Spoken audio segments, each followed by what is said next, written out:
So, good afternoon, everybody. Good afternoon sir. Siddhi है क्या आज? आई हाँ सर। सृष्टि, कल का लेक्चर देखना पड़ेगा ना तुमको थोड़ा।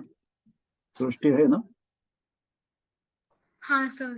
तो मैं भेजता हूँ एक्चुअली। कल काफी लोगों ने इसका भेजा है ना मैंने ग्रुप पे। हाँ सर भेजा है। हम्म, एक मिनट।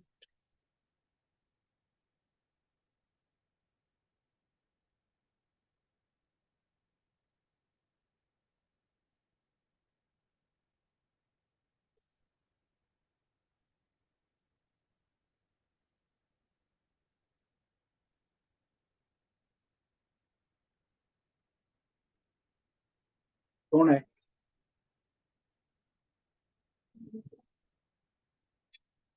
तर म्हणून नंतर करते क्लास. हो, मित्र आहे.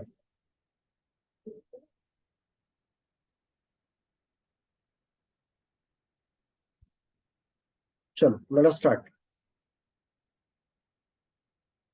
स्नेहा कल कहाँ गई थी?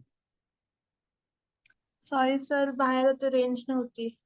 हो मी का? लेक्चर पाहिला तुमचा, तो तुम्ही जो रेकॉर्डेड पाठवला तो हो, पाहिला. पण तुमच्या परीक्षा पण आहेत ना.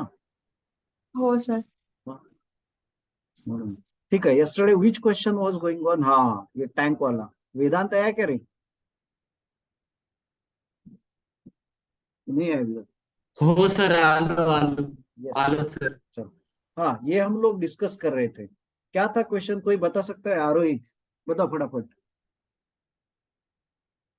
सर वो कार्ट वाटर के साथ हाँ, एक्सेलरेट कार्ट वाटर के साथ एक्सिलरेट हो रहा है ना. थोड़ा मैं what I will do is, हाँ, ये बहुत अच्छा डिस्कस करने वाला क्वेश्चन. मतलब इससे काफी तुम्हारा लॉजिक डेवलप हो जाएगा ऐसे. Okay, look here very carefully. तो क्या है कि कार्ट में एच नीचे, करेक्ट ना? एच हाइट नीचे एंड कार्ट से एल डिस्टेंस पीछे. ओके, यहाँ पे एक पॉइंट है एक्स. बहुत ध्यान से सुन लो सब लोग. अच्छा क्वेश्चन है, छोटा है, बहुत अच्छा है, लेकिन ओके ऐसे है. मतलब इसमें काफी तुम्हारे ऐसे कंसेप्ट क्लियर हो जाएंगे. तो यहाँ पे प्रेशर कितना है इस एक्स पॉइंट पे? तो मैंने कल बोला था कि अगर टैंक रेस्ट में है, ध्यान दो वेरी केयरफुल, हम लोग थोड़ा बेसिक से स्टार्ट करेंगे. अगर टैंक रेस्ट पे है, ओके, तो pressure is H D G. तो ये हम कैसे डिसाइड करते हैं? टैंक रेस्ट में है तो प्रेशर एच डी जी है. फॉर्मूला कैसे डिराइव किया था बोलो? Pressure at a point in a liquid कैसे डिराइव किया था, याद है?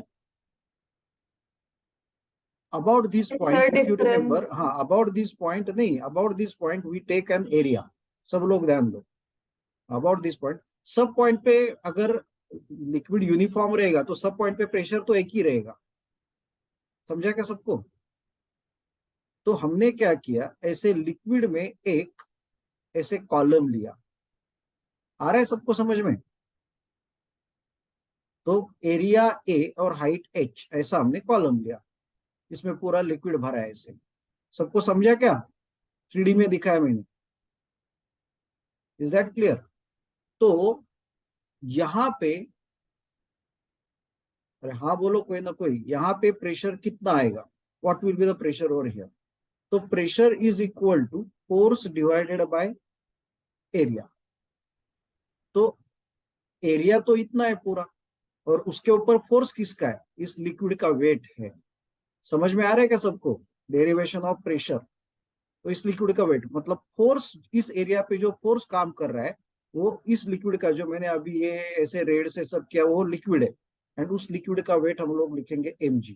सो प्रेशर का फॉर्मूला कैसे डिराइव होता है? mg divided by a. Okay, now जो हमने अभी कंसिडर किया है वो पूरा ऐसे क्यूबिकल कंटेनर है. इस टाइप का, सिलिंड्रिकल भी ले सकते हो, क्यूबिकल या सिलिंड्रिकल. तो अगर उसका एरिया ए रहेगा और हाइट एच रहेगा, एच रहेगा, तो मास को क्या डालोगे? अभी इतना चल रहा है कल से, तो मास को क्या सब्स्टिट्यूट करोगे? Volume volume into into density into volume into G divided by A. And अगर ऐसा क्यूबिकल टाइप का रहेगा, हम लोग ने स्पेसिफिक शेप किया, तो वॉल्यूम क्या होता है? Area multiplied by H. Correct क्या? So what is pressure? Rho, volume को क्या डालेंगे? एच, वॉल्यूम को एच डाला, G divided by A, so area cancel हो जाता है. So what you get? P is equal to H rho G. H rho जी. तो बेसिकली देखो प्रेशर हमने कैसे किया? Force, force perpendicular to the area, area को परपेंडिकुलर ऐसे है वो. So it should be a force perpendicular to the area. Pressure का डेफिनेशन ही वही है, नॉर्मल फोर्स पर यूनिट एरिया, परपेंडिकुलर फोर्स पर unit area to the surface. Is that clear to everybody? And वो फोर्स जो है वो वेट ऑफ द लिक्विड है. समझा क्या सबको? हाँ सर. जिसके लिए हमने लेट लिया वो आए क्या रे? शर्विल कुणाल है ना? शर्विल ही नहीं है. ठीक है, चलो ठीक है, वो देखेगा बाद में. Now everybody look here carefully. अगर ये टैंक रेस्ट में होता, ध्यान दो, कल हमने क्या डिसाइड किया? अगर ये टैंक रेस्ट में होता तो एच डेप्थ नीचे सीधा सीधा प्रेशर हो जाता कितना? एचडीजी. करेक्ट? समझा क्या सबको? अगर रेस्ट में होता तो, आ रहा है ना समझ में? रेस्ट में होता तो. बट टैंक इज एक्सिलरेटेड, तो अगर ये टैंक एक्सिलरेटेड होगा, ध्यान दो वेरी केयरफुली, तो मैं अभी क्या करूंगा? तो पहले ये वाला एचडीजी तो रहेगा ही, मतलब D is the density of the liquid, वो तो रहेगा ही. एचडीजी तो रहेगा ही, मतलब ये ऊपर ऊपर से जो आ रहा है वो रहेगा ही. But now if I consider, जैसे यहाँ पे कंसिडर किया है ना, वैसे यहाँ पे देखो, यहाँ पे मतलब यहाँ से यहाँ तक ऐसे एक लिक्विड का कॉलम कंसिडर करो, ये वाला ऐसे लिक्विड का कॉलम, मतलब मैं यहाँ से यहाँ ऐसे एक लिक्विड का कॉलम कंसिडर करता हूँ. ओके, नीचे उसका जो भी एरिया ऐसे दिखेगा, ये एरिया कितना है उसका? ए. समझ में आ रहा है क्या सबको? एरिया ए, और उसका जो लेंथ है मतलब हाइट ऐसे इस डायरेक्शन में एल है. अभी ये पूरा का पूरा लिक्विड का जो पीस है, ध्यान दो वेरी केयरफुली, ये पूरा का पूरा मैं सिर्फ लिक्विड की फ्री बॉडी डायग्राम निकाल रहा हूँ. ये ए से एक्सिलरेट हो रहा है, तो इसका मतलब मैं ट्रक का छोड़ दूंगा अभी एक्सिलरेशन. मुझे ये फाइंड आउट करना है कि ये लिक्विड का पीस एक्सिलरेट हो रहा है, तो मैं लिक्विड की फ्री बॉडी डायग्राम निकालूंगा. Is that clear to everybody? देखो कंसेप्चुअली हम लोग कैसे जा रहे हैं एनएलएम में. तो इसको एक्सिलरेट करने के लिए हमको क्या लगेगा रे? अरे फोर्स फोर्स. लगेगा ना. तो वो फोर्स कहाँ? इधर से एक्ट करना चाहिए ना ऐसे, ये फोर्स है उसके ऊपर. Is that clear to everybody? आ रहा है कि नहीं समझ में? Yes sir. हाँ, ये फोर्स यहाँ पे एक्ट हो रहा है, और कितनी एरिया पे एक्ट हो रहा है ऐसे? कितना हमने एरिया ले लिया, हमने मान लिया है, मतलब ये जो पॉइंट है उसके अबाउट हमने हॉरिजॉन्टली ऐसे एरिया ले लिया, और वर्टिकली ऐसे ले रहे हैं अभी उस पॉइंट के अबाउट, ये एक्स पॉइंट के अबाउट और ये भी एक्स पॉइंट के अबाउट ऐसे ले रहे हैं. लिक्विड का कॉलम ऐसे ले रहे हैं हम लोग, ऐसे. समझ में आ रहा है ना? तो कितने ए एरिया पे एक्ट हो रहा है.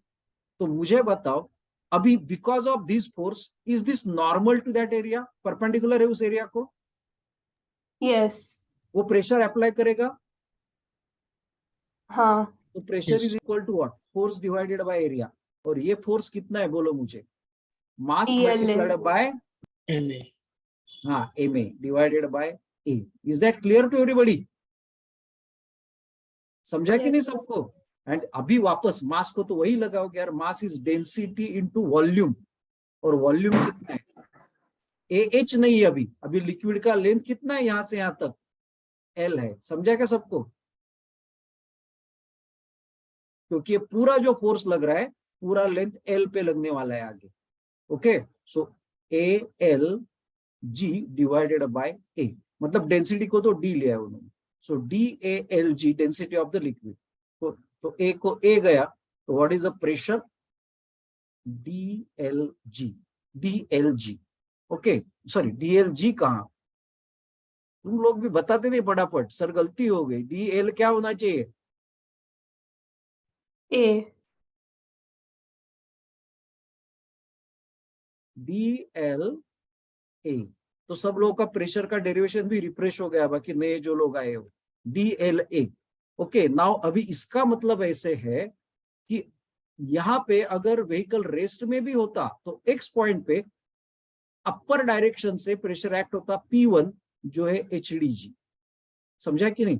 पर at the same time vehicle अगर ऐसे एक्सीलरेट होने लगा तो इसके ऊपर एक्सीलरेट करने के लिए ऐसा फोर्स चाहिए, उसकी वजह से इस डायरेक्शन में उसके लिए उसके ऊपर प्रेशर आएगा, वो आएगा डी एच डी जी। वैसे आया, एच के जगह एल आएगा, एच के जगह एल, डी के जगह डी, और G vertically acceleration due to gravity G था, हॉरिजॉन्टली ए है, so this will be L D A, pressure is L D A. तो एक तो प्रेशर ऐसे एक्ट कर रहा है वर्टिकली डाउनवर्ड्स, और दूसरा जो प्रेशर है ऐसे एक्ट कर रहा है हॉरिजॉन्टली राइटवर्ड्स। अभी नेट प्रेशर क्या होगा? नेट प्रेशर क्या होगा? HDG plus LDA. Q pressure is what? Pressure scalar. Scalar. अगर ये फोर्सेस होते ना, अगर ये फोर्स एफ होता, एफ, और ये फोर्स एफ होता, लिख सकता हूं क्या मैं? ये फोर्स एफ बार है और ये फोर्स एफ बार है, मैग्नीट्यूड इसका 10 न्यूटन है और इसका भी मैग्नीट्यूड 10 न्यूटन है, ये एफ बार है। Can I write this force as F bar? Impossible, क्योंकि दो फोर्स सेम होने के लिए मैग्नीट्यूड और डायरेक्शन दोनों सेम होना ही चाहिए। मतलब ये 10 का है और ये 10 का है, तो इसको एफ बार लिखा तो इसको एफ बार लिख ही नहीं सकता। एक को एफ बार लिख सकता हूँ F1 बार, दूसरे को F2 बार। हाँ, बस उन दोनों का मैग्नीट्यूड सेम है, मैग्नीट्यूड सेम है। Okay, 10 newton, so their magnitudes are same but forces are not equal. Magnitude of F1 bar is equal to magnitude of F2 bar is equal to 10 newton, but forces अलग अलग है, तो इनका net force जो है ना, vector है, इस डायरेक्शन में जाता है। एंड ये हम लोग सीखेंगे एनएल में, तुमने सीखा भी होगा कि अगर 10 है तो नेट फोर्स का मैग्नीट्यूड है अभी 10√2 न्यूटन, मतलब वो वेक्टोरियल एडिशन होता है उसका। वेक्टोरियल एडिशन क्या होता है? R is equal to what? Root of, इसका भी रिवीजन करेंगे, वेक्टर सीखा ना, P square plus Q square plus 2pq cos theta, ये वेक्टोरियल एडिशन है। बाद में हम लोग वेक्टर्स में भी थोड़ा काम करेंगे, बट प्रेशर ऐसा नहीं है। एट अ पॉइंट प्रेशर ऐसे एक्ट हो रहा है, ऐसे एक्ट हो रहा है, ऐसे एक्ट हो रहा है, और ये तीनों pressures at a point P1 P2 P3 whatever may be the direction, they are scalar quantities, they are directly added.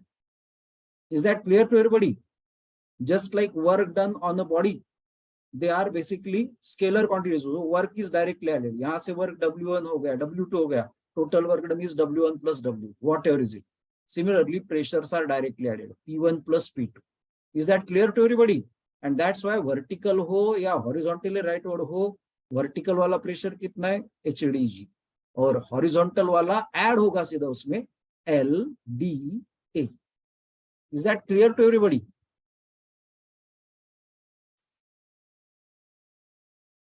अरे समझा कि नहीं? सृष्टि को समझा क्या? हाँ सर। तो मेरे ख्याल से लिखो अच्छी तरह से, क्या क्या लिखोगे, जितना लिखोगे उतना, मतलब किसमें से लिखना है इतना मैं रख देता हूँ, मतलब बाकी ज्यादा एक्स्ट्रा जो मैंने बकबक किया निकाल देता हूँ।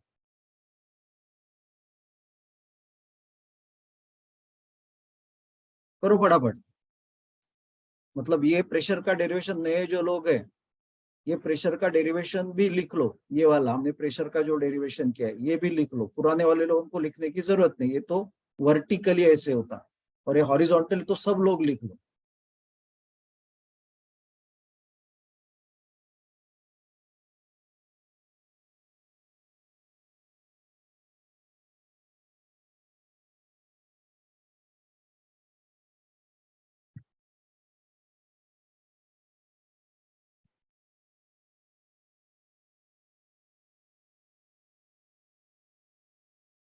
शर्वीर का हो गया क्या एग्जाम आज का? हाँ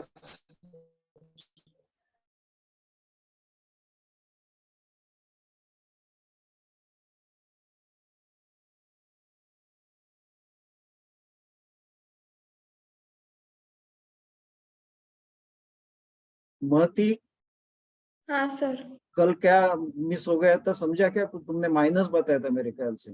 हाँ सर, कुछ तो गड़बड़ की थी मैंने। गड़बड़ नहीं, मतलब अभी तो हमने पूरा बेसिक से सीखा कैसे प्रेशर स्केलर क्वांटिटी है तो डायरेक्टली ऐड होगा।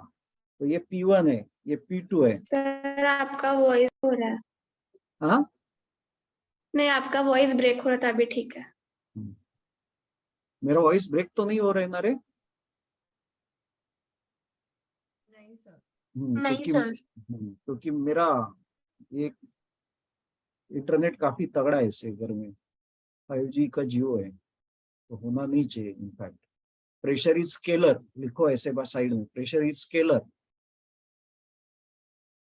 Therefore directly added.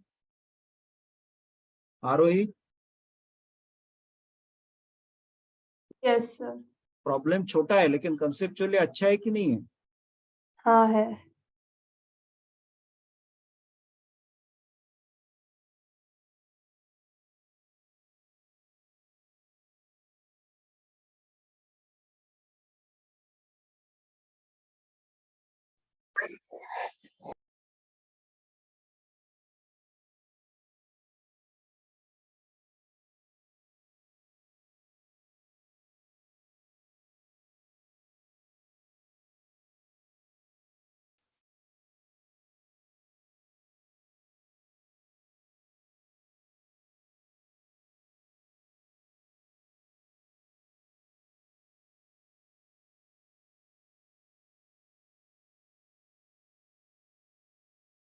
जिनका हो गया है वो सॉल्व करें इमीडिएटली अगला वाला 33rd, क्योंकि तुमको समझ में आएगा कि हमने जो प्रॉब्लम किया उसका इम्पैक्ट क्या है। सर 33rd सर ए आएगा। अथर्व है क्या? हाँ करेक्ट है, लेकिन बाकी सब लोगों ने बताना चाहिए, लेकिन 32 से समझ में आया ना इम्पैक्ट तुमको क्या है? मतलब ये अपना बिल्कुल ये पैटर्न फिक्स हो गया इस क्वेश्चन का।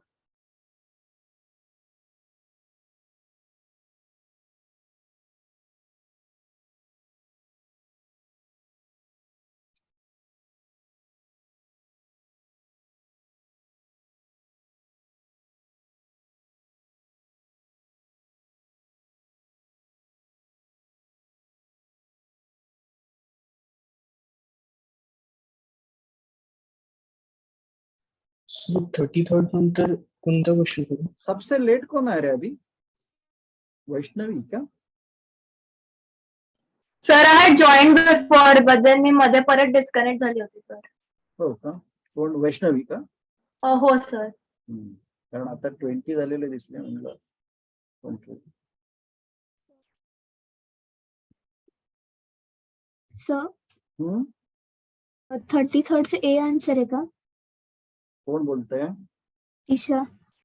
अगदी बरोबर आहे, वरच्या सारखंच आहे ना. सी अ क्लोज रेक्टेंगुलर टैंक, देखो अच्छे से देखो, मतलब मैं लिख के दिखाता हूँ प्रेशर, मतलब सब लिख के देखेंगे, मतलब ये ऊपर का हमारे लिए गाइडलाइन बन गया। सबका हो गया क्या ये प्रॉब्लम वेदांत? हाँ सर मैं नोटबुक देखने वाला हूँ आने के बाद। लिख रहा हूँ सर सब। यस, हाँ। तो देख, ये अगर इसका हाइट h रहेगा, सब जगह पे हम लोग ऐसे प्रेशर लिख के देखेंगे चारों जगह पे, और इसका लेंथ l, मतलब अभी पूरा गाइडलाइन हो गया ऊपर का प्रॉब्लम। तो यहाँ पे h का वैल्यू कितना है? डी पॉइंट पे लिखो h का वैल्यू कितना है रे, ऊपर से हाइट कितना है?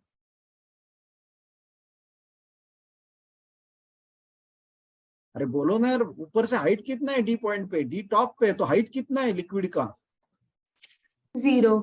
0, ओके।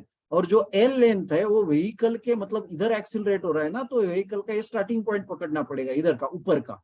तो एल कितना है? मतलब एल मतलब यहां से लेंथ पकड़ रहे हैं ऊपर, देखो ना हमने जो लिक्विड का ये पकड़ा था, तो स्टार्टिंग से मतलब ऐसे पीछे, मतलब वो एल के ऊपर, लेंथ ऑफ द लिक्विड के ऊपर कहां से? स्टार्टिंग से डिपेंडेंट था। तो स्टार्टिंग में अगर मैंने पूछा रे, मैंने 0 से स्टार्ट किया, तो यहाँ पे लेंथ कितना होगा? ऐसे स्टार्टिंग में लेंथ कितना होगा? 0. 0, मतलब यहाँ डी पॉइंट पे एच और ऑल 0 है, तो पूरा का पूरा प्रेशर कितना हो जाएगा? चारों प्रेशर लिख के दिखाओ मेरे को। 0 समझा क्या सबको? मृगाक्षी को समझ रहा है क्या?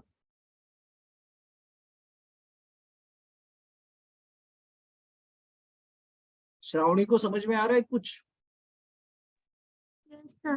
हाँ, यहाँ पे हाइट कितना है बोलो श्रावणी, सी पॉइंट पे हाइट कितना है लिक्विड का?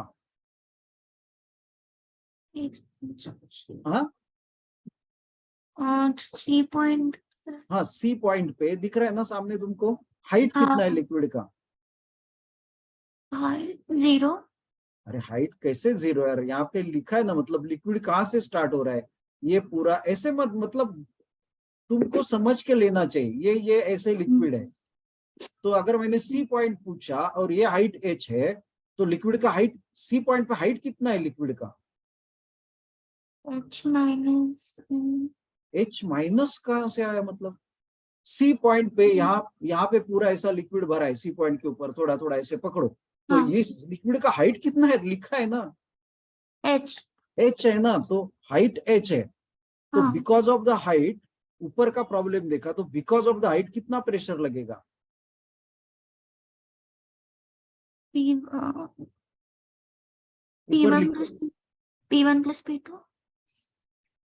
अभी स्नेहल बताएगी उसको, because of the height Snehal कितना प्रेशर लगेगा?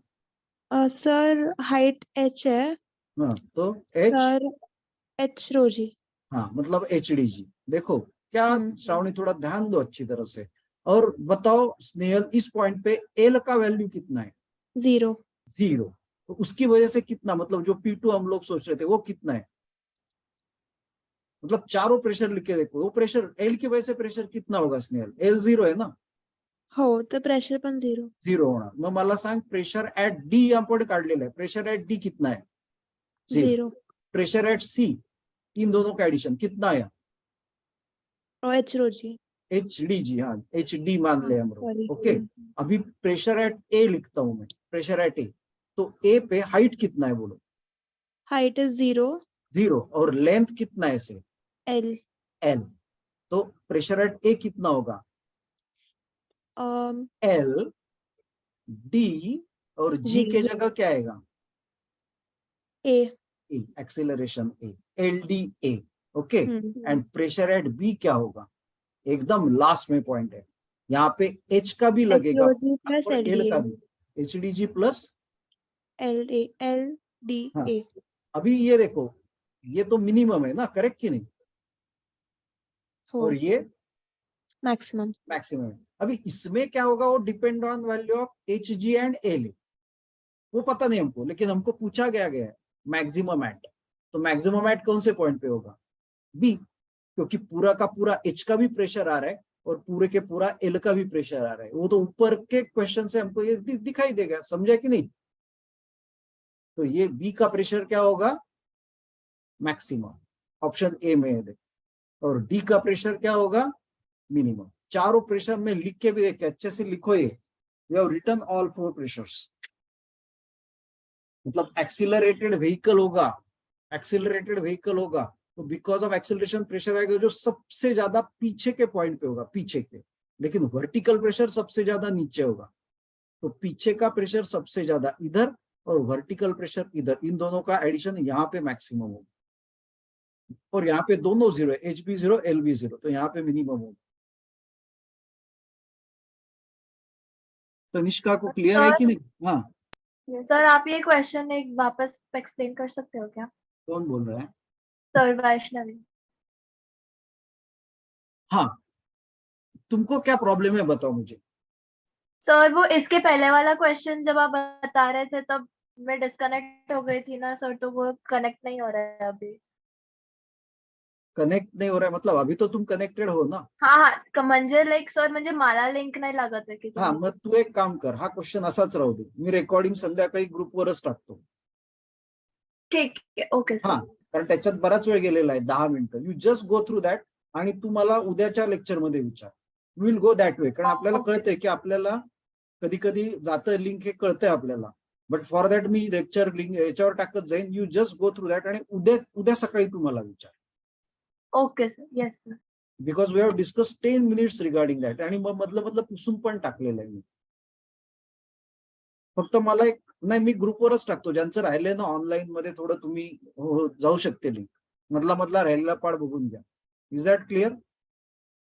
But do ask me, don't hesitate, देखो और कल पूछो, मतलब तुम 2-3 बार देख सकते हो इसे अगर चाहिए तो, बट मैंने 2-3 बार समझाया भी है तो आराम से हो जाएगा. 37. सो वैष्णव जस्ट अंडरस्टैंड कि मैं डिनाई नहीं कर रहा हूं इसे, लेकिन ठीक है चलेगा, तो मैं ग्रुप में डाल रहा हूं, तो कल मतलब तुम सोचोगे कि सर बता नहीं रहे, पर वापस 10 मिनट लगेगा, तो तुम देख ही लो ना उसमें। ओ ओके सर। हाँ, एंड देन कल पूछो ना, कल तो 2 मिनट में मैं कुछ और डाउट रहेगा तो बता दूंगा, तो का टाइम कम लगेगा बस। श्रावणी समझा क्या अभी तुमको? Yes sir.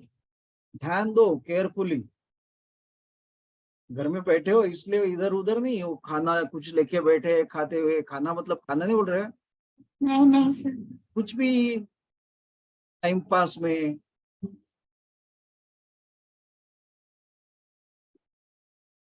कितने लोग बैठे रहे, अथर्व तू लेके बैठे कुछ मस्त खाते खाते। मुझे तो तुम लोग को वीडियो ऑन करने को बोलना पड़ेगा अभी। टेक 37 इसके बाद ये करो रे अच्छे से। कुणाल हाँ सर।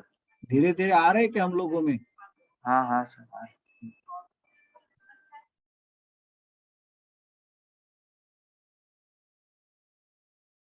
तुम लोगों को थोड़ा इसका लेक्चर मुझे मेरा भेजना चाहिए, सुबह जो 7 to 10 होता है, क्या फास्टली थ्योरी में जाते हैं हम लोग, अभी क्या पता उनको कितना उन लोगों के ऊपर है, लेकिन तुम लोगों का बहुत अच्छा होगा, मतलब मैं आई गारंटी, क्योंकि तुम लोगों के पास तो सब मटेरियल होने वाला है पूरा का पूरा। इनको तो मैं अभी मतलब पता नहीं, थोड़ा अन्याय हो रहा है, पहले से बहुत हो गया अन्याय, और अभी ऐसे थोड़ा फास्ट लिखो कि हमारे पास देखो 45 डेज है, यू इमेजिन 45 डेज, 45 ही बोलो, 50 बोलो, मैक्सिमम 50 में से भी 2-3 गए 47, तो मैंने बोला उनको संडे भी छुट्टी नहीं लेने का, तो 3 घंटा 3.5 घंटा, तो 43 टॉपिक्स है।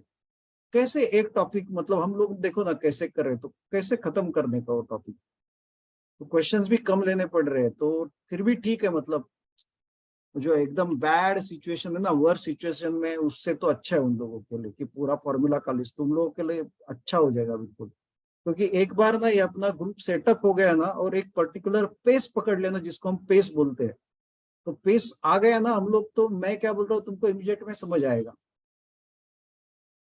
बहुत कम डाउट रहेगा, क्योंकि मुझे पता है मेरे वर्डिंग्स तुम्हारे समझ में आ जाएंगे, जो मैं बेसिक्स बता रहा हूँ समझ में आ जाएगा, फिर एकदम पेस पकड़ लेते हैं हम लोग। इसलिए इनिशियल बोलते हैं ना, हम लोग दौड़ना शुरू कर देते हैं तो इनिशियली थोड़ा धीरे होता है, बाद में लेकिन बहुत जोर से होता है। चलो वर्क ऑन दिस।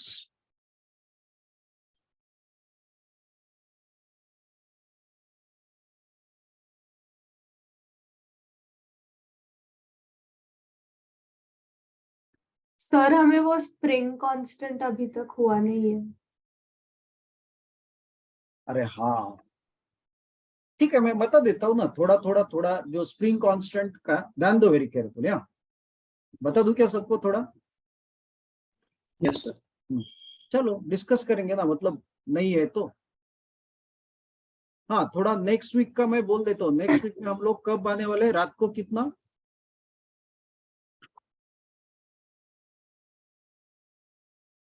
9:30 to 10:30, ध्यान देना। तो वही लिंक यूज करो, 9:30 PM to 10:30 PM every day night. अगर उसमें सर उधर क्लास आएगा? उद्या नहीं, संडे नहीं, एक्सेप्ट संडे। ये मैं मंडे टू सैटरडे की बात कर रहा हूँ, अगर बीच में कुछ नाटक हो गया तो मेरे को पहले बोल देना, तो मैं अलग टाइम पे रख दूंगा। ये मैं एग्जाम है ना, तो इसलिए मैं एकदम रात को तुम्हारा स्टडी बिडी, अरे 9:30 to 11:30 का 10:30, तो उस टाइम पे लेता हूँ। फिर बीच में नाटक मतलब समझ में आया ना? Yes sir. Yes sir. क्या हाँ सर। कुछ ऑनलाइन लग गया, चलो आज छुट्टी है रात को, ऐसे उस टाइप में आज भी है ना रात को ऑनलाइन, ऐसे तो पहले बता दो। लिंक ही नहीं आया, हाँ अब तक लिंक ही नहीं आया। वो छोड़ो, लेकिन अपना तो हो गया ना काम। हाँ सर। उनका लिंक आए ना आए हमको क्या करना है, अपना काम हो गया, बस बात खत्म। तो मंडे से 9:30, लेकिन कुछ भी हो तो सुबह मेरे को मैसेज डालने का, सर हमारा ऑनलाइन लग चुका है रात को, तो मैं चेंज करवा देता हूँ। मुझे कुछ प्रॉब्लम नहीं, मेरा देखो सुबह 7 to 10:30 होता है क्रैश कोर्स का, उनका मैं चेंज नहीं करूंगा, मतलब वो बच्चे उनको पढ़ाई करने दो, तो इसमें मैं चेंज नहीं करूंगा। उनको एक बार बोल दिया, मतलब इनका चेंज नहीं करूंगा, तो उसके बाद तुम लोग पढ़ाई करो। इसके बाद तो मैं फ्री हूँ, मतलब कभी भी बोलो तुम लोग, अगर कुछ भी गड़बड़ हो गया तो मैं एडजस्ट कर लूंगा, सुबह मैसेज डाल दें। Is that clear to everybody? And be prepared for 6th में हमको कैलकुलस स्टार्ट करना है। मैंने पूरा जेरोक्स अच्छे से मार के रखा है कैलकुलस में, लिमिट्स का हर एक को हाथ में देने के लिए, ऊपर क्लास का नाम भी डाल के, लिमिट्स, डेरिवेटिव्स एंड इंटीग्रेशन, बिल्कुल मस्त उसी से पढ़ाऊंगा। Is that clear? चलो अभी हम लोग बात करते हैं स्प्रिंग कांस्टेंट की। स्प्रिंग कांस्टेंट, ओके, लिख लो एवरीबॉडी, स्प्रिंग कांस्टेंट। बहुत शॉर्ट में मैं इसे बताता हूँ। स्प्रिंग कांस्टेंट, तो ये इनिशियल ऐसे स्प्रिंग है मेरे पास, ओके, ऐसे स्प्रिंग है। मैं ना एक काम करता हूँ, okay.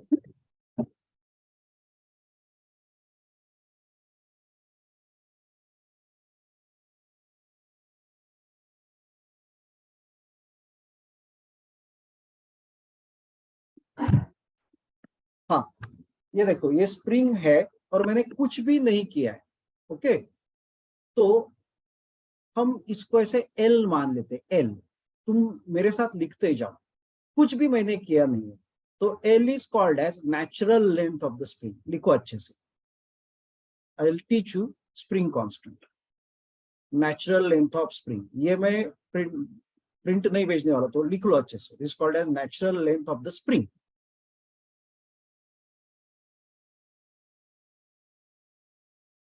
Natural length of the spring लिखा क्या सबने? तो मतलब हम लोग ऐसे क्वेश्चंस छोड़ेंगे नहीं, चलो हमको स्प्रिंग कांस्टेंट नहीं आता है हम लोग छोड़ देते हैं, ऐसा नहीं करेंगे हम। Is that clear?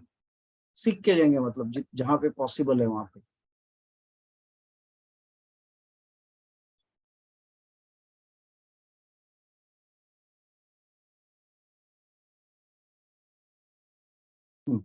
Now everybody look, मेरे पास स्प्रिंग तो नहीं है बट ये रबर है, सबको दिख रहा है?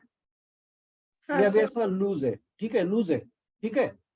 अभी मैंने इसको टाइट किया, लेकिन ऐसा कुछ टेंशन ही नहीं दिया, बस स्ट्रेट किया, बिल्कुल, मतलब टेंशन जीरो है इसमें। समझा क्या सबको? कुछ भी टाइट नहीं, हाँ, सीधा बस किया, तो इसको बोलते हैं नेचुरल लेंथ।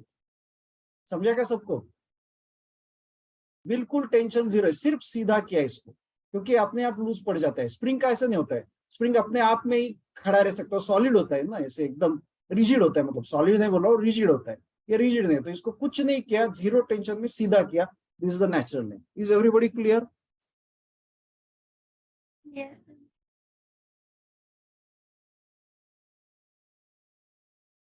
ठीक है। Now everybody will write along with me. अभी हम लोग क्या करेंगे, इस स्प्रिंग को ऐसे खींचेंगे, ओके। ऐसे मैंने खींचा, तो मैंने थोड़ा ऐसे देखो ना, ये जो ये है ना, इससे बड़ा दिखा है, ऐसा थोड़ा खींचने के बाद जो एक एक टर्न है, स्प्रिंग का टर्न है, वैसे लेंथ बढ़ जाता है ना, पूरे स्प्रिंग का मतलब हर एक टर्न का बढ़ जाएगा, ओके। और इसमें मैंने फोर्स लगाया है F, okay. Is that clear to everybody?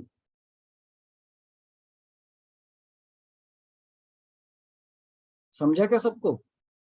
हाँ सर।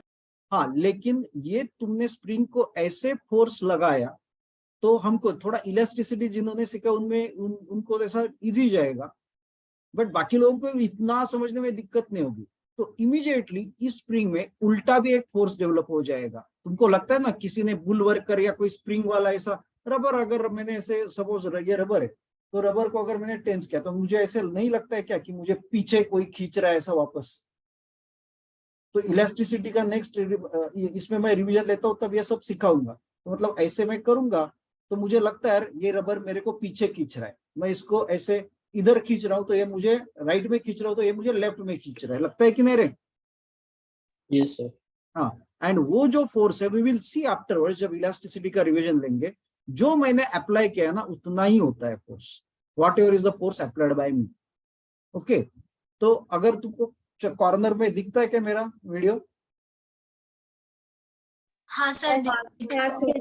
हाँ, तो मैंने ऐसे उसको खींचा, ऐसे ऐसे खींचा उसको, ठीक है ना। तो मैंने कुछ फोर्स लगाया, ऐसे था, उसको खींचा ऐसे और कुछ फोर्स लगाया, तो जितना फोर्स लगाया उसका उल्टा फोर्स यहाँ पे क्रिएट हो जाता है।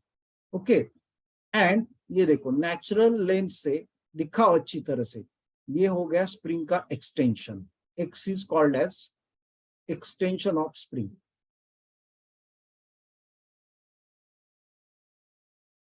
X is called as extension of spring. Okay, and मैं इसको FA बोलता हूं एंड इसको FR बोलता हूं, FA बोलता हूं, FR बोलता हूं।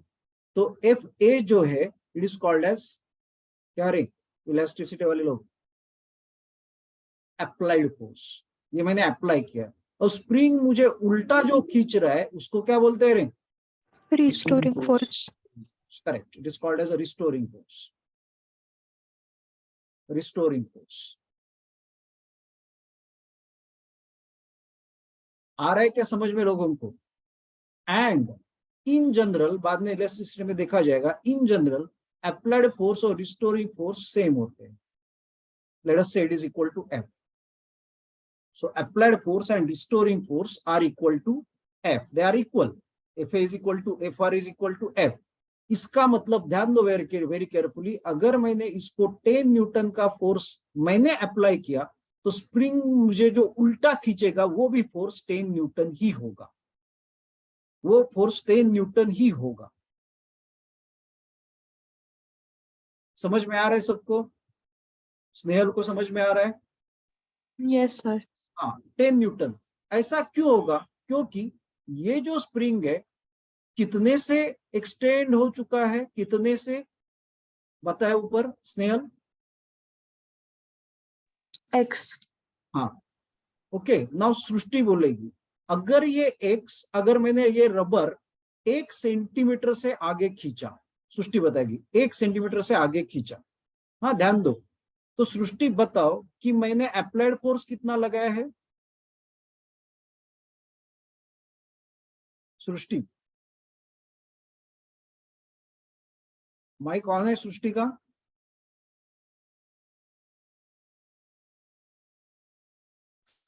कुछ है क्या, ठीक है, लाइक वर्क डन इज तुम्हारा, हाँ तुम्हारा नेटवर्क थोड़ा प्रॉब्लमेटिक है, छोड़ो। फिर वैष्णवी बोलेगी, वैष्णवी बोलो कितना मैंने फोर्स लगाया है? Sir 10 Newton, 10 Newton. उससे एक्सटेंशन कितना हो गया है? 1 सेंटीमीटर। हाँ, अभी तुम सोचो कि अगर मैंने 10 न्यूटन का फोर्स लगाया और 1 सेंटीमीटर का एक्सटेंशन हो गया, तो अगर मैंने 10 न्यूटन का फोर्स निकाल दिया तो ये वापस अपनी जगह पे आएगा कि नहीं आएगा रबर? यस सर आएगा। हाँ, तो मैं देखो पूरे इस स्प्रिंग का लेंथ है सपोज 10 सेंटीमीटर। मैंने 10 न्यूटन का फोर्स लगाया, मतलब जो ओरिजिनल लेंथ था वो 10 सेंटीमीटर है। ओके, उसको 10 न्यूटन लगाया, वो 1 सेंटीमीटर खींचा गया, it is pulled bye 1 centimetre. तो मुझे बताओ ये फोर्स अगर मैंने निकाल दिया तो वापस कितना लेंथ वैष्णवी हो जाएगा? Sir 10 centimetre. 10 सेंटीमीटर। तो अगर खींचने के लिए 10 न्यूटन लगा तो वापस 1 सेंटीमीटर आने के लिए भी कितना लगना चाहिए? 10 न्यूटन। हाँ, तो लॉजिकली वो अंदर का जो फोर्स है रिस्टोर, पीछे खींचने वाला, वो भी 10 न्यूटन होना ही चाहिए, क्योंकि 1 सेंटीमीटर आगे जाने के लिए अगर 10 न्यूटन लग रहा है तो पीछे आने के लिए उतना ही फोर्स अंदर डेवलप होना चाहिए स्प्रिंग के। समझा कि नहीं? सर हाँ। सर उसका ओरिजिनल लेंथ 10 है एंड हम लोग 10 न्यूटन का ही फोर्स लगा रहे हैं सर, तो वो उसके मतलब सर फिर वो मतलब स्ट्रेच करने के बाद वो 11 सेंटीमीटर हो रहा है ना, एंड देन हाँ। फिर वापस 10 पे हमको ओरिजिनली लेंथ चाहिए, इसीलिए वो इक्वल अमाउंट ऑफ फोर्स पीछे लगाता है। हाँ, उतना लगाना ही चाहिए ना लॉजिकली। यस। अगर उससे कम डेवलप हो गया तो वापस स्प्रिंग अपने लेंथ पे कैसे आएगा? क्योंकि खींचने वाला फोर्स तो 10 न्यूटन था और वापस लेके जाने वाला 9 न्यूटन है, तो वापस 1 सेंटीमीटर कैसे जाएगा वो? Yes sir. Is that clear to everybody? Kunal को समझ में आ रहा है क्या? तो हाँ सर। हाँ, जो स्प्रिंग है वो 10 सेंटीमीटर था, उसको आगे हमने बढ़ाया 1 सेंटीमीटर। उसके लिए अगर 10 न्यूटन का 1 सेंटीमीटर, ऐसे थोड़ा गंदा राइटिंग हो रहा है मेरा, तो ये निकालने के बाद वापस ये 1 सेंटीमीटर कम होना है, तो अंदर स्प्रिंग का रिस्टोरिंग फोर्स है that has to be again 10 newton, तो ही वो अपने जगह पे वापस आएगा। Is that clear to everybody? ऐसे हमेशा होता है, ऐसे नहीं, वो तो हम लोग इलास्टिसिटी में सीखेंगे फिर बाद में, बाकी लोगों को पता है। ओके, जिन लोगों ने इलास्टिसिटी वहां पे सीखा है उन लोगों को आता है, बट हम लोग सीखेंगे। तो 10 न्यूटन होना चाहिए। तो मुझे बताओ कि ये जो फोर्स है, what ever is developed inside the spring, इसको हमने क्या नाम दिया है रे? Restoring force. Restoring. समझा सबको? Restoring force. वो रिस्टोरिंग फोर्स का काम क्या है? रिस्टोरिंग फोर्स का काम क्या है? When you original dimension Original when you remove the applied force, applied force को अगर तुमने रिमूव कर दिया तो रिस्टोरिंग फोर्स उसको वापस अपने डायमेंशन में लेके आने का काम करेगा। वेदांत को समझा? समझा क्या वेदांत? बाकी बाकी लोग कौन है? वेदांत किधर गए रे? शर्विल को समझा क्या ये बात, क्या चल रहा है? Yes sir. हाँ, मतलब Yes, sir. स्ट्रिंग बेसिक से समझ लो, पहले टाइम जाता है, बाद में नहीं जाता है बिल्कुल कभी, एक बार समझ लिया। अभी मुझे बताओ एक्सटेंशन कितने सेंटीमीटर का था? 1 सेंटीमीटर का, ऐसे मैंने मान लिया, मतलब 1 सेंटीमीटर। तो फोर्स कितना लगाना पड़ा? 10 न्यूटन। ओके, तो अंदर उल्टा फोर्स कितना डेवलप हो गया? 10 न्यूटन। तो हमेशा हम लोग जब स्प्रिंग की बात करते तो रिस्टोरिंग फोर्स की बात करते। Okay, applied force is equal to restoring force होता है, but we always talk about the restoring force. Okay, now अगर ध्यान दो मैं क्या बात कर रहा हूं, अगर स्प्रिंग का जो अगर परफेक्ट आइडियल स्प्रिंग रहेगा, it is an ideal perfect spring, तो अगर मैंने, ध्यान दो मैं क्या बात कर रहा हूं, अगर मैंने इसके ऊपर 20 न्यूटन का फोर्स लगाया, कितना फोर्स लगाया? 20, तो यू विल फाइंड दैट अभी ये जो एक्सटेंशन है, अगर 10 न्यूटन पे 1 सेंटीमीटर का हो रहा था, you will find that it was an ideal perfect spring, ये 2 सेंटीमीटर का हो। क्या हो गया बोलो? अगर मैंने अप्लाइड फोर्स डबल किया तो एक्सटेंशन, स्प्रिंग का लेंथ नहीं, स्प्रिंग का लेंथ ओरिजिनल तो 10 था, मैं सिर्फ एक्सटेंशन की बात कर रहा हूं। पहले एक्सटेंशन 1 सेंटीमीटर मतलब 11 हो गया था, अभी ये 12 सेंटीमीटर हो गया। मतलब एक्सटेंशन जो है, जिसको हम लोग x बोल रहे हैं, ओके, और f बोल रहे हैं, तो f 10 न्यूटन था तो x था 1 सेंटीमीटर। मैंने 10 न्यूटन किया तो ये हो गया 2 सेंटीमीटर, मतलब फोर्स डबल हो गया, तो एक्सटेंशन क्या हो गया? डबल हो गया। ओके, एंड उस टाइम पे रिस्टोरिंग फोर्स भी कितना होगा? 20 newton. So we will talk about the restoring force. If R means restoring. So when restoring force is 10 Newton, okay, X is 1 centimeter. When restoring force is 20 Newton, this is 2 centimeter. Okay. Now, if I apply, अभी मैं figure नहीं निकालूंगा, if I apply 30 Newton, then you will find that इसका जो extension हो गया है, बोलो अभी लॉजिकली दिख रहा है 30 न्यूटन का लगाया, तो एक्सटेंशन कितना होना चाहिए? 3 सेंटीमीटर। 3 सेंटीमीटर। और उल्टा रिस्टोरिंग फोर्स कितना होना चाहिए? 30 न्यूटन। Is that clear? तो इसमें कुछ समझ में आ रहा है क्या? अगर अप्लाइड फोर्स डबल किया, ध्यान दो, अप्लाइड फोर्स डबल किया तो रिस्टोरिंग भी डबल हो जाता है ऐसे, तो एक्सटेंशन भी डबल हो जाता है। ओके, अगर अप्लाइड फोर्स ट्रिपल किया तो एक्सटेंशन भी ट्रिपल हो जाता है। Okay, and that is not only ये स्प्रिंग के लिए। ओके, एंड मैंने रबर देखा है, रबर का तो सिर्फ एक्सटेंशन ही हो सकता है, बट जो स्प्रिंग है ना, स्प्रिंग इसको मैं उल्टा ऐसे फोर्स लगा के मैं कॉम्प्रेशन भी कर सकता हूं, क्योंकि वो सॉलिड है, रिजिड है। स्प्रिंग बुल वर्कर को कॉम्प्रेस भी कर सकते हैं कि नहीं कर सकते? अगर ऐसे स्प्रिंग है तो दबा भी सकते हो ना, तुम दबा के छोटा भी कर सकते हो, सॉलिड स्प्रिंग है तो। रबर को नहीं कर सकता मैं, करेक्ट कि नहीं? Yes, sir. हाँ, तो वापस उल्टा, अगर यही स्प्रिंग रहेगा और मैं अंदर अगर अप्लाइड फोर्स 10 न्यूटन लगाऊंगा तो वो 1 सेंटीमीटर अंदर जाएगा। मतलब आप 10 सेंटीमीटर का, देखो ये नेचुरल लेंथ है, नेचुरल लेंथ। तो ध्यान दो वेरी केयरफुली, अगर मैंने 10 सेंटीमीटर का राइट साइड में फोर्स लगाया ऐसे, राइट साइड में ऐसे, तो वो एक्सटेंड हो जाएगा 1 सेंटीमीटर पे। और अंदर, इसको कंप्रेशन फोर्स बोलते हैं, अंदर लगाया तो 1 सेंटीमीटर से दब जाएगा। फॉर परफेक्ट स्प्रिंग उल्टा उतना ही। बट इस केस में तुम्हारा अप्लाइड फोर्स राइट है, तो स्प्रिंग का जो तुमको अंदर लेने वाला फोर्स है, जिसको रिस्टोरिंग बोलते हैं, वो लेफ्ट में है।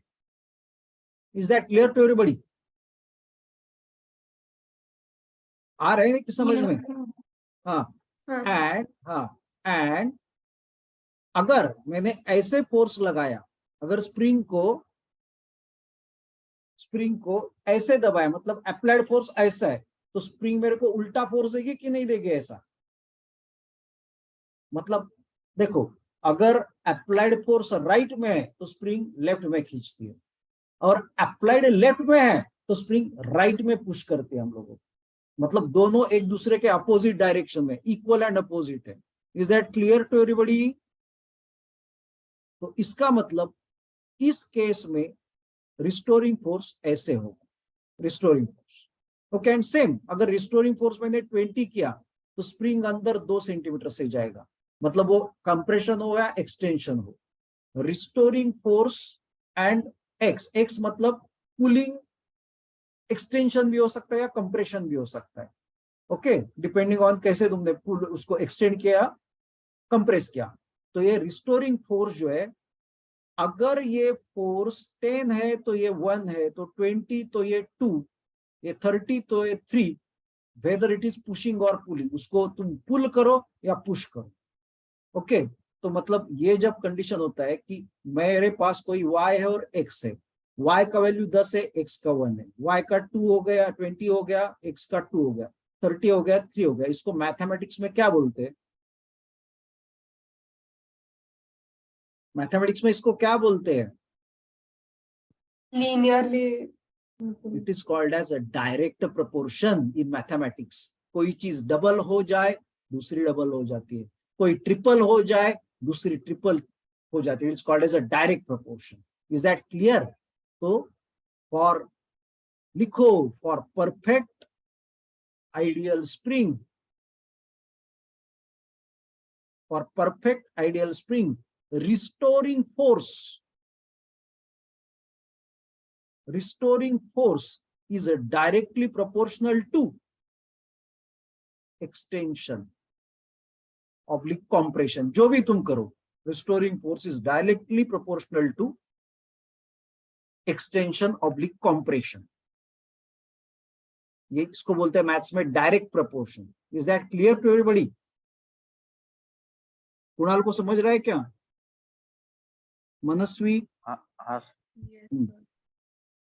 स्प्रिंग सीखो, मतलब अभी तुम स्प्रिंग अच्छे से सीखो। For perfect ideal spring, restoring force is directly proportional to extension oblique compression. Restoring force is directly proportional to extension oblique compression. Now restoring force we denote by x, and extension or compression restoring force we denote by f, and extension oblique compression we denote by x. So f directly proportional to x. Is that clear to everybody? Yes. F is directly proportional to x. मैं जितना बोल रहा हूं उतना ही लिखो। Restoring force is directly proportional to extension oblique compression. Is that clear? But the story is not complete. The story is not complete. Okay.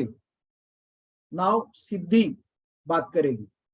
Unmute करो सिद्धि। हाँ sir. Now you tell me, अभी मैंने जो भी किया ध्यान दो very carefully। तो ये ऐसे था, ठीक है, मैंने इसको ऐसे फोर्स लगाया तो ये एक्सटेंड हो गया। ये जो एक्सटेंशन का डायरेक्शन है, ये टुवर्ड्स राइट है या लेफ्ट है? Sir right. Extension was towards right, but जो स्प्रिंग का रिस्टोरिंग फोर्स था वो है लेफ्ट साइड। लेफ्ट में था। मतलब रिस्टोरिंग फोर्स और एक्सटेंशन ऑफ द स्प्रिंग कैसे था? अपोजिट। अपोजिट। ठीक है, अभी ये स्प्रिंग ऐसे थी, ठीक है, ओके, एंड इसको मैंने फोर्स लगाया, वो मैं नहीं दिखा रहा हूं। तो ये जो स्प्रिंग है, ये ऐसे कंप्रेस हो गई, मतलब एक से अंदर गई, एक से अंदर गई, तो एक्सटेंशन अभी उल्टा हो गया। एक्सटेंशन का है लेफ्ट साइड पे और Left रिस्टोरिंग में, फोर्स तो राइट। रिस्टोरिंग फोर्स राइट में। समझा क्या सबको? मतलब मैं राइट में ऐसा पुल करूंगा तो स्प्रिंग मेरे को लेफ्ट में खींचेगी, और राइट में उसको लेफ्ट में ऐसा पुश करूंगा तो मुझे राइट में वो वापस पुश करेगी। ये इधर पुलिंग है और ये पुशिंग है, एग्जैक्टली उल्टा है, पुलिंग हो या पुशिंग हो। समझा क्या सबको रे? And that is why we write here -x। Okay, लिखो f proportional -x। Negative sign indicates, बोलो, f and x are oppositely directed. Is that clear?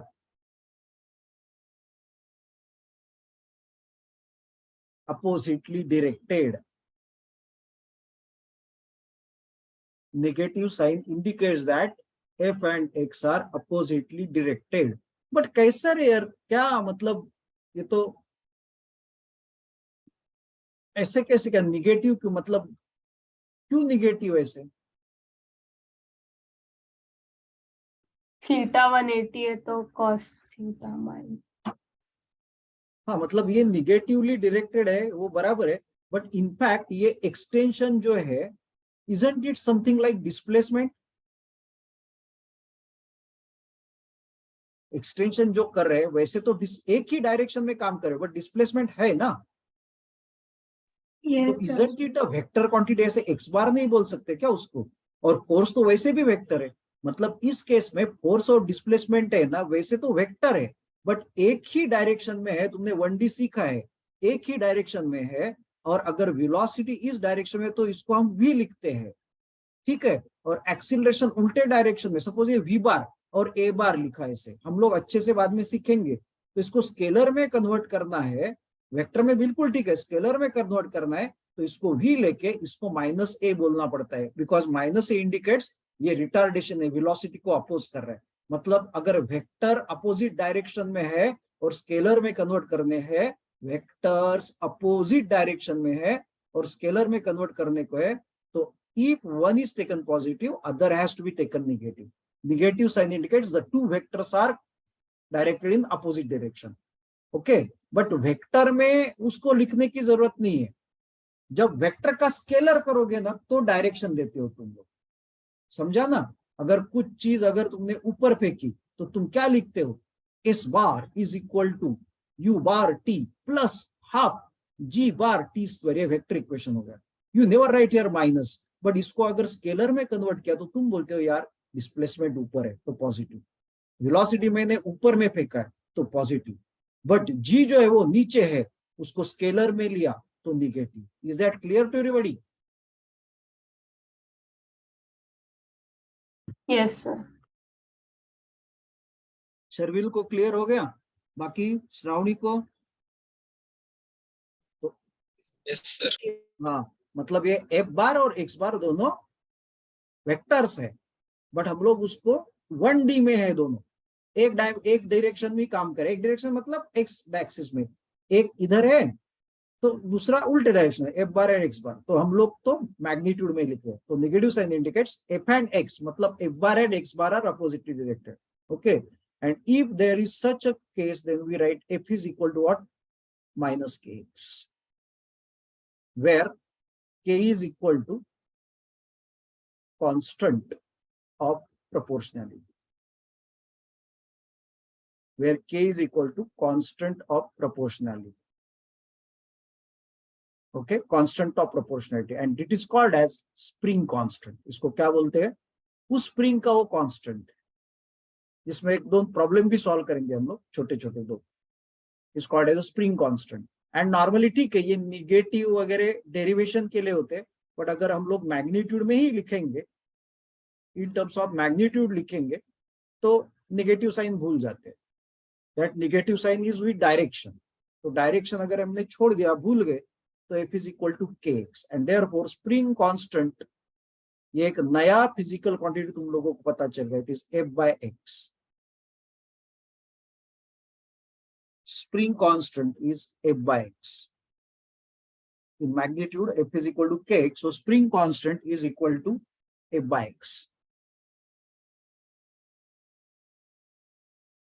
Himani को समझ में आ रहा है? Aditi, Yes, sir. spring constant is F by X. Okay. Now everybody look here very carefully. सबका लिख के हो गया होगा मेरे ख्याल से. तो हमने एक जो एग्जाम्पल लिया था वो लिखो.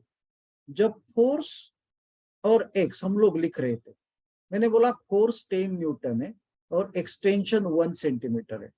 फोर्स 20 न्यूटन है, लिखो मेरे साथ, एक्सटेंशन 2 सेंटीमीटर है. फोर्स 30 न्यूटन है, एक्सटेंशन 3 सेंटीमीटर है. कुछ भी करो देखो. ओके, तो यहां से निकालो, यहां से के का वैल्यू कितना आएगा? F by X. करो मेरे साथ, एफ बाय एक्स. कितना फोर्स अप्लाई किया है?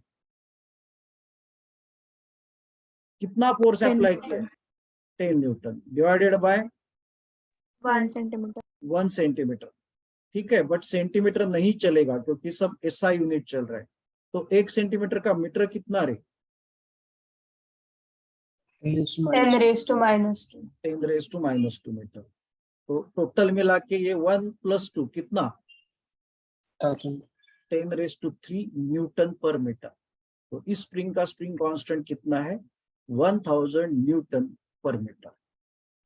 इसका मतलब 1 मीटर उसको खींचना है, 1 मीटर एक्सटेंड करना है. ध्यान दो, 1 मीटर एक्सटेंड करना है तो कितना फोर्स लगेगा? 1000.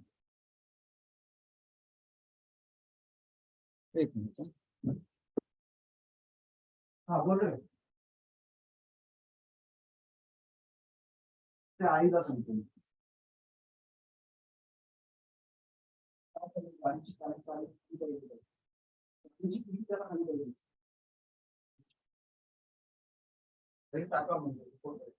फोन कर.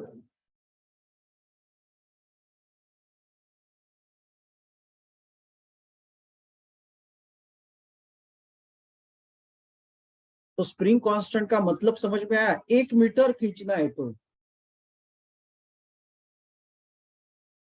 1000. Sir, sir, मतलब if you want, अगर 1 मीटर खींचना है तो 1 मीटर खींच भी नहीं 1000 सकते तुम. न्यूटन. हाँ 1000 न्यूटन लगेगा, बट वो पॉसिबल नहीं है ना. ये हाइपोथेटिकली फाइनल वैल्यू हो गया 1 मीटर खींचना. अगर मेरे पास 10 सेंटीमीटर का स्प्रिंग है, वो इलास्टिसिटी में बाद में पता चलेगा. सर 1 मीटर नहीं, सेंटीमीटर. 10 सेंटीमीटर का स्प्रिंग है, 10 सेंटीमीटर का, उसको मैं 1 मीटर खींचने से पहले वो टूट जाएगा ना बीच में. यस सर, मीटर ने अगर सेंटीमीटर, तो 1 सेंटीमीटर भी अगर खींचना हो तो फोर्स 10 न्यूटन लगेगा अरे ना. हाँ तो ना. फिर के क्या है? अरे वही तो के मतलब, अभी अगर के का वैल्यू मैं बोलूंगा 1 सेंटीमीटर खींचने के लिए, 1 सेंटीमीटर खींचने के लिए 10 न्यूटन फोर्स लगता है. बट ये तो ऐसा यूनिट नहीं हो गया ना के का.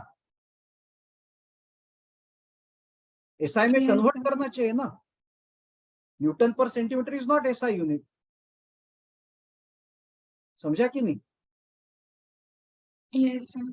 हाँ, तो मुझे सेंटीमीटर, मैं सेंटीमीटर क्यों ले रहा हूँ? क्योंकि कुछ तो, हाँ मैंने बोला एक रबर लिया, उसको मैंने 1 मीटर एक्सटेंड किया. तुम्हारे दिमाग में बैठता है क्या चीज? कोई भी रबर लेके मैं 1 मीटर एक्सटेंड किया, आज तक जिंदगी में किया है क्या तुमने? No sir. नहीं. तो इसीलिए मैंने एक्सटेंशन दिखाते वक्त कितना दिखाया? कम दिखाया. मतलब जो अपने आंखों को ऐसा समझ में आया 1 सेंटीमीटर ठीक है, समझा ना. बट फाइनली तो मुझे कन्वर्ट करना पड़ेगा एसआई में. मतलब हाइपोथेटिकली अगर 1 मीटर अगर मुझे उसको एक्सटेंड करना पड़ता तो इतना लगाना पड़ता. इतना तो कभी करेंगे नहीं, लेकिन अगर इतना करता और हो जाता तो 1000 लगाना पड़ता. मतलब 1 सेंटीमीटर के लिए 10 न्यूटन फोर्स लगाना पड़ता, तो 1 मीटर के लिए कितना लगाना पड़ता?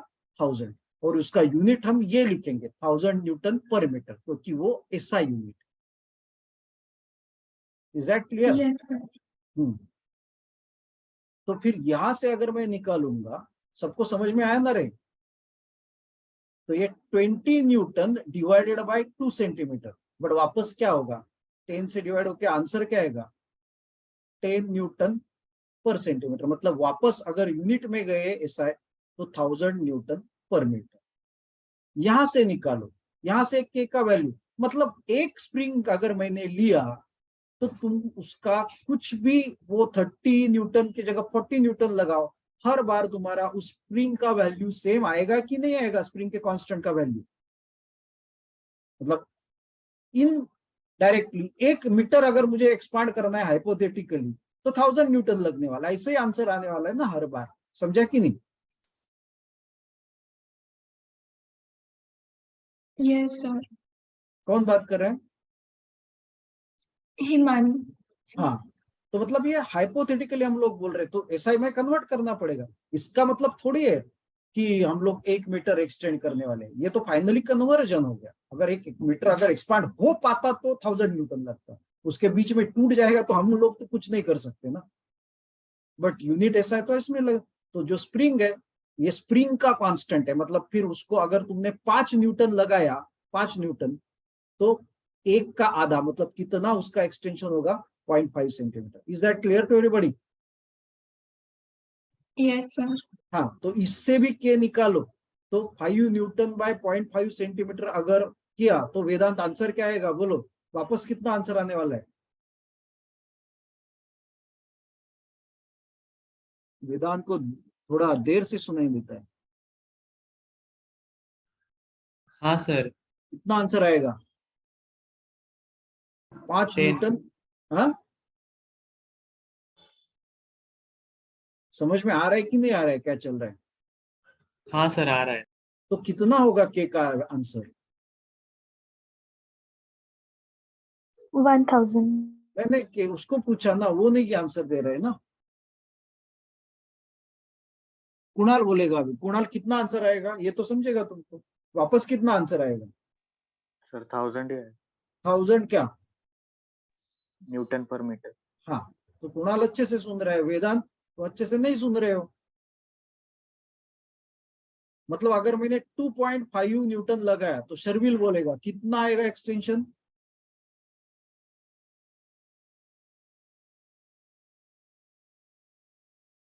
शर्विल इसका आधा किया फोर्स तो कितना एक्सटेंशन कितना होगा? हाँ,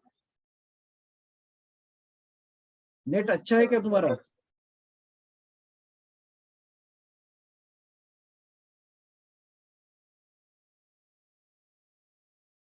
श्रावणी तुम बोलो कितना होगा?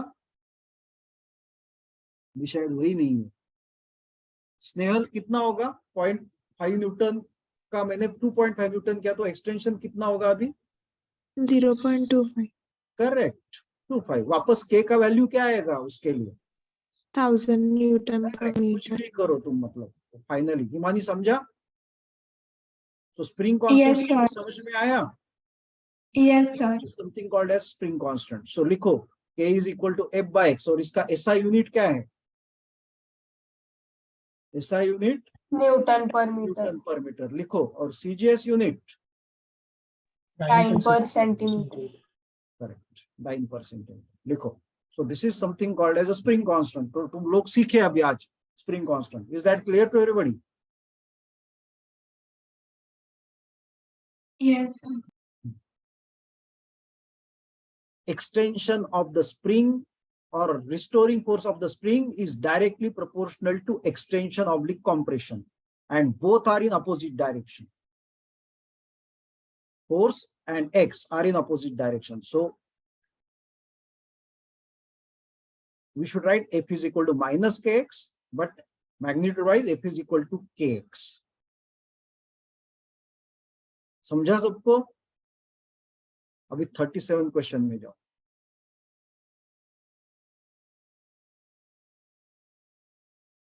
मतलब हमारा कभी थोड़ा धीरे चल रहा है, क्वेश्चंस कम हो जाएंगे, लेकिन बीच में हम लोग कुछ सीख रहे हैं। अभी स्प्रिंग तुमको समझ गया। वर्क और एनर्जी में स्प्रिंग पढ़ाया नहीं था क्या? नहीं सर. समझा नहीं कुछ भी। बताया था? ये पढ़ा है नहीं तो। मतलब पढ़ाया था पर समझा नहीं कुछ। तो अभी समझा क्या सबको? Is clear? This clear to everybody? Yes sir. yes. क्या है ना, सी अभी मैंने 10-15 मिनट समझा, बट इसके बाद तुम भूलोगे नहीं, समझा ना सबको?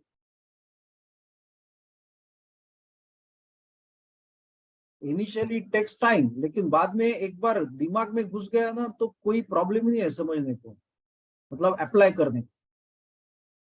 चलो ये वाला स्टार्ट करो। सर सर इसके डायमेंशंस m1 l0 t-2 होंगे ना? हाँ, मतलब जो भी डायमेंशन करने तो निकालो। ये देखो डायमेंशन निकालना है इसको, तो मैं बोलता हूँ फोर्स और वर्क का, मैंने क्लास में बोला था जब क्लास स्टार्ट, फोर्स और वर्क का बाय हार्ट होना चाहिए, फोर्स का बैड होना चाहिए। ऐसे नींद में उठा है ना L1 M1 T-2, और वर्क और एनर्जी का किसी भी टाइप की एनर्जी हो L2 M1 T-2, by heart होना चाहिए बिल्कुल। इससे तुम कुछ भी कर सकते हो, कुछ भी। मैं बोल देता हूँ एक भी डायमेंशन ऐसा नहीं है कि इसके बिना निकल नहीं सकता। ये अगर तुम्हारे ध्यान में हो तो कुछ भी कर सकते हो, बाकी सिर्फ फॉर्मूले याद होने चाहिए। तो मतलब डायमेंशन ऑफ के निकालो, डायमेंशन ऑफ के क्या होगा, एफ का क्या है L1 M1 T-2, निकालो अच्छे से लिखो, डिवाइडेड बाय x मतलब L1, तो इसका डायमेंशन क्या होगा L0 M1 T-2। डायमेंशन भी लिखो, अच्छा हो गया उसने पूछा डायमेंशन। सो ये ऐसे physical quantity, it's a new physical quantity, it is called as a spring constant.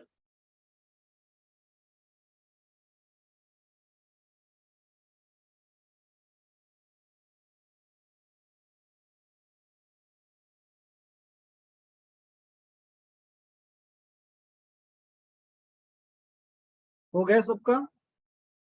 Should we go back to the question?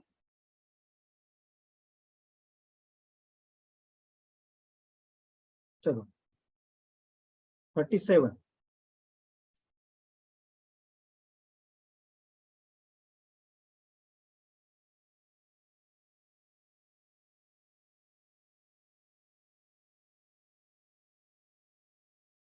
a cubical block of wood of age A, cubical है मतलब ऐसे ऐसे cubicle है, और as a मतलब ए ऐसे निकालो तुम लोग, एज ए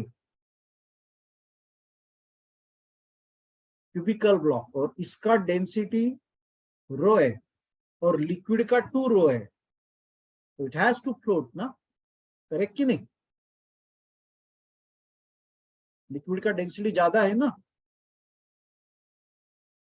2 रो है और इसका रो है, तो इट हैज टू फ्लोट। अभी कितना पार्ट फ्लोट करेगा इसके लिए हमारे पास फॉर्मूला है, जिन लोगों ने, बाद में मैं लेता हूँ, V इन बाय V का फॉर्मूला क्या है बोलो, rho body divided by liquid. Liquid, correct ना? इनसाइड वाला पार्ट, करेक्ट कि नहीं? कितना पार्ट अंदर है इसका फॉर्मूला हमने लिखा है। या तो जिसको नहीं फ्लोटिंग का इक्वेशन लगा सकते हो तो आराम से हो सकता है। फ्लोटिंग के इक्वेशन क्या है, फ्लोटिंग का इक्वेशन क्या है, ये V इन रहेगा, यहाँ पे हम लोग डिराइव कर सकते हैं। फ्लोटिंग का इक्वेशन क्या है बोलो, weight is equal to upthrust, weight is equal to upthrust. तो वेट के लिए पूरा वॉल्यूम, अभी तो वेदांत को भी पता है, वेट के लिए पूरा volume into density of body, जी तो हम लोग लिखते नहीं, और अपथ्रस्ट कितना, जितना अंदर वॉल्यूम है उतना अपथ्रस्ट लगेगा, अंदर मतलब V इन, और लिक्विड का सिग्मा, और जी तो हम लिखते नहीं, तो V इन बाय ये नीचे जाएगा तो ये इधर नीचे जाएगा। So V in by V is equal to क्या आएगा, rho divided by sigma, rho of the body divided by sigma, और वो कितना है, तो इसका रो है और लिक्विड का 2 रो है। इसके ऊपर तो बहुत क्वेश्चंस हो गए, तो ये ध्यान में रखना, मतलब V in by V is density of the body upon density of liquid for floating. अगर इनिशियली ध्यान में नहीं रह रहा है तो you can use F is equal to upthrust. Aditi, Mahati, Udita, समझ में आ रहा है? हाँ sir. Yes sir. Sir answer A है क्या? इसका आंसर है ए। महती। महती नहीं, कुछ तो गलती की तुमने, देखा जाएगा। तो इसका मतलब इनसाइड जो पोर्शन है, जिनको ये लिखना है लिखो, मतलब कैसे आएगा, V in by V is density of body upon density of liquid, weight is equal to upthrust। तो कितना आया, आधा, मतलब आधा अंदर रहेगा। अब अगर ये पूरा का पूरा अगर क्यूब ये है तो आधा अंदर, मतलब ये ऊपर का कितना होगा, A/2, और नीचे का कितना होगा, A/2। समझा क्या सबको? मतलब ये आराम से मैं लिख सकता हूँ, ऊपर A/2 है और नीचे लिक्विड में A/2 है। वेदांत है कि नहीं रे? हाँ सर हो। करेक्ट है ना? कल हमने किया था ना ऐसे प्रॉब्लम्स। हाँ सर किया था। A/2 आधा इधर ऊपर आधा नीचे है। और इस केस में उन्होंने क्या बोला है देखो, lower surface of the cube just touches the free end of massless spring, just touches. इसका मतलब वो कोई फोर्स नहीं एक्सर्ट कर रहा है स्प्रिंग के ऊपर। मतलब ये स्प्रिंग जो है आराम से इसके नीचे बैठी हुई है, ये ब्लॉक कोई फोर्स नहीं एक्सर्ट कर रहा है। तो स्प्रिंग का मतलब ये दबाने की कोशिश करेगा तो स्प्रिंग उल्टा फोर्स देगी, लेकिन ये दबा नहीं रहा है तो स्प्रिंग उल्टा फोर्स नहीं दे रही है, स्प्रिंग आराम से उसके नीचे बैठी हुई है। Is that clear to everybody? Sir answer D है। हाँ महती क्या? हाँ सर। आ गए अभी, तुमको आने लगे आंसर्स, हाँ सर। अभी आ गए ना कॉन्फिडेंस फिर? हाँ सर आ गया। ग्रेट, अच्छा है। तो ये बोल रहे हैं कि अभी what weight put over the block so that it is completely immersed in water?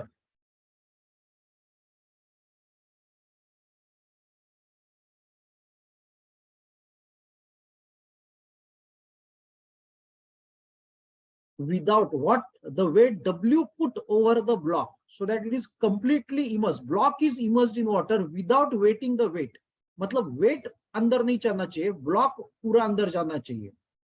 Okay मतलब अगर मैंने ऐसे किया कि ना, इतना वेट रखा कि ब्लॉक इतना नीचे गया, वेट अंदर गया, अभी ये देखो वेट का ये पार्ट वेट हो गया, मतलब पानी के अंदर गया, ऐसे नहीं होना चाहिए। Is that clear to everybody?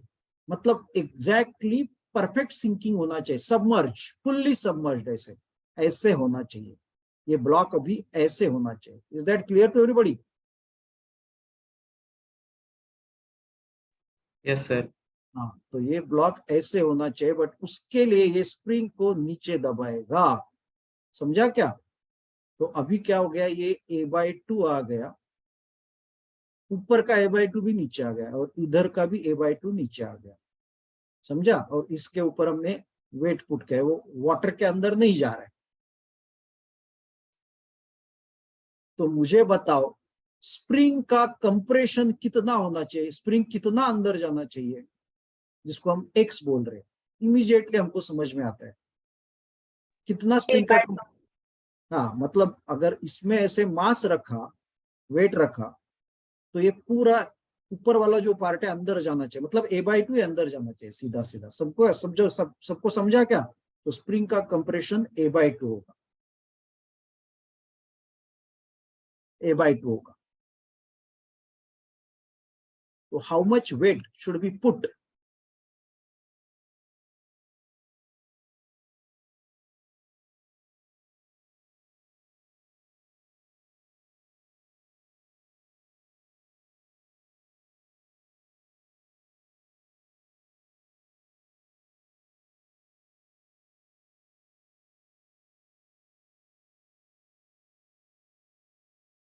तो स्प्रिंग का कंप्रेशन तुम्हारा होगा A/2, समझा?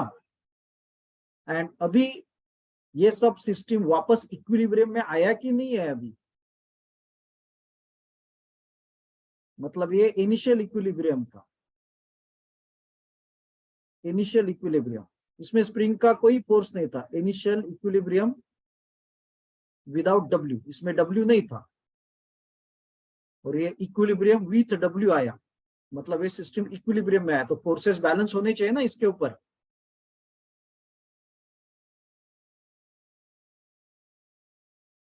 तो यहाँ पे क्या क्या फोर्सेस बैलेंस होंगे बोलो?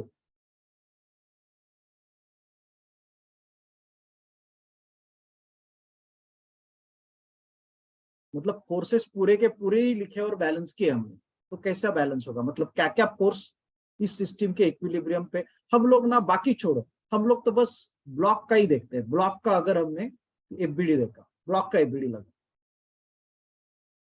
एफबीडी ऑफ ब्लॉक, सिस्टम छोड़ो, एफबीडी ऑफ ब्लॉक, क्या क्या इसके ऊपर फोर्स होंगे?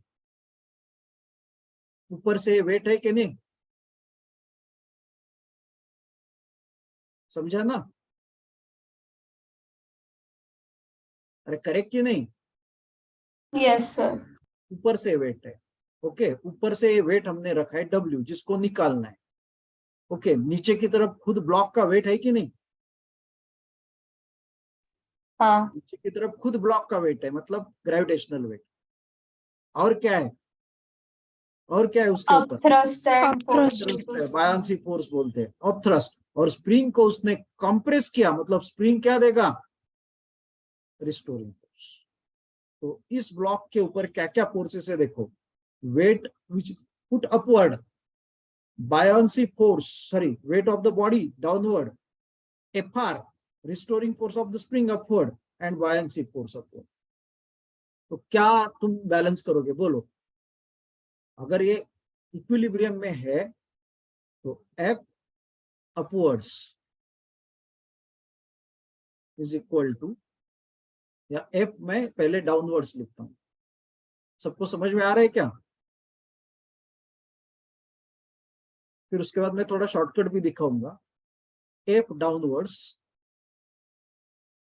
Is equal to F upwards. तो डाउनवर्ड फोर्सेस क्या क्या है? ब्लॉक का एफबीडी निकाला हमने, तो देखो एनएलएम भी हम लोग जा रहे हैं। क्या? W plus WB is equal to what? FR plus FB। ये दोनों अपवर्ड फोर्सेस है और ये दोनों डाउनवर्ड फोर्सेस है। Is that clear?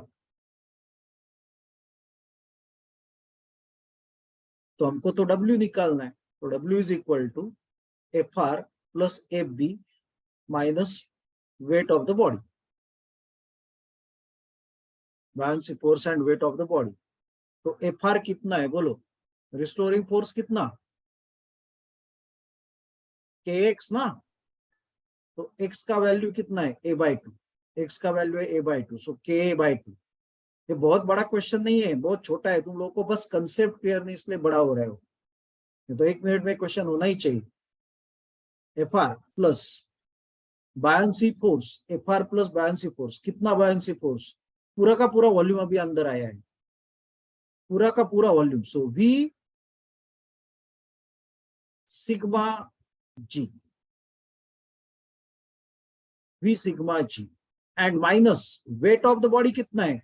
V row G। समझा क्या सबको? Yes sir. स्प्रिंग फोर्स उल्टा देखो, पूरा हमने उसको एफबीडी लगाया, मतलब एफबीडी का इक्विलिब्रियम का, एफबीडी को इक्विलिब्रियम लगाया फोर्सेस का, इट इज एन इक्विलिब्रियम। तो बताओ यार क्या अभी बचा? मतलब क्यूब है, क्यूब है, ए का क्यूब है, तो उसका वॉल्यूम कितना है रे? ए वाला क्यूब है, तो वॉल्यूम कितना?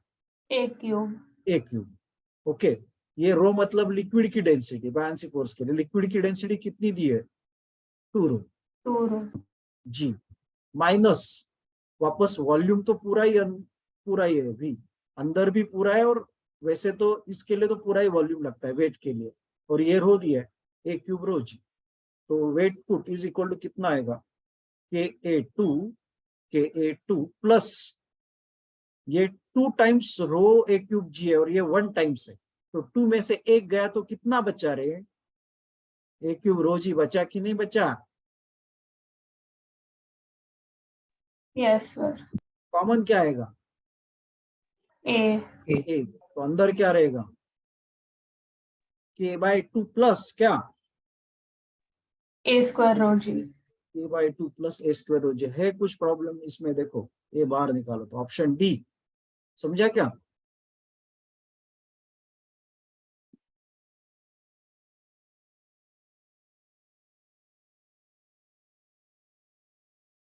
श्रावणी, बीच में कनेक्शन टूट गया था क्या वापस?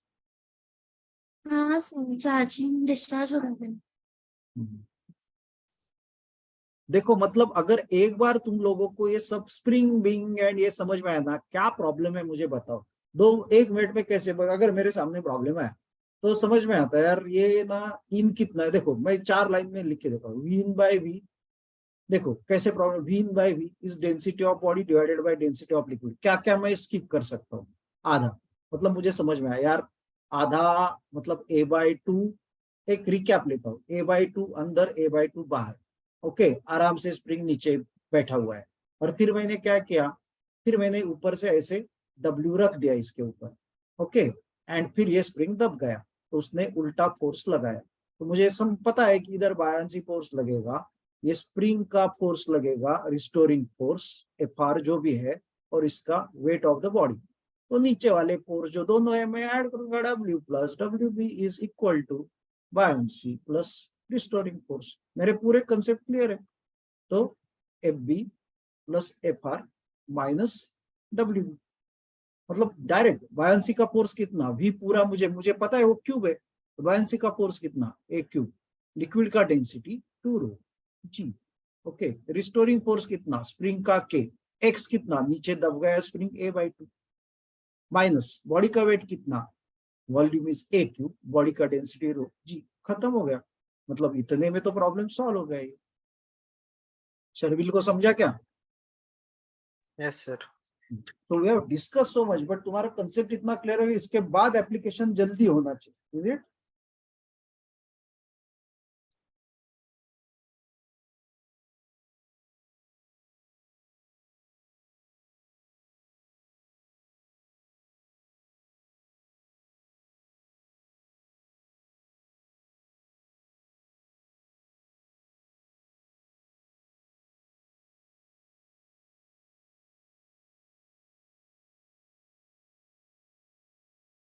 बाकी बीच वाले क्वेश्चन सब स्टार्ट करो, एक बीच में 38 है एक्चुअली ये सब, बट ठीक है, उसमें सूडो फोर्स वगैरह बाद में करेंगे, अच्छे से करना ही चाहिए हम लोगों को।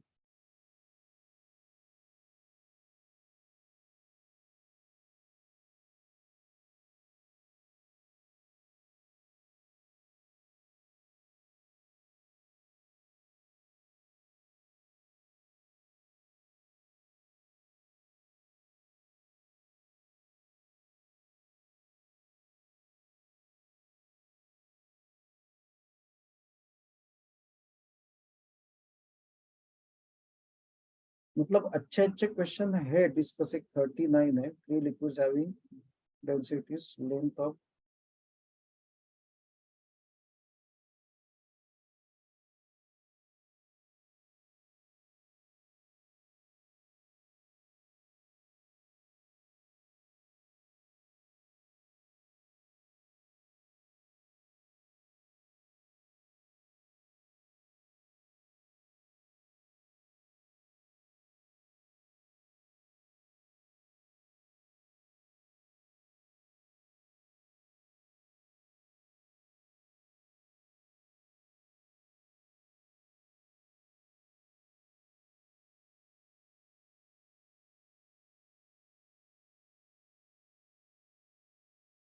चलो लास्ट क्वेश्चन 46 करो, 46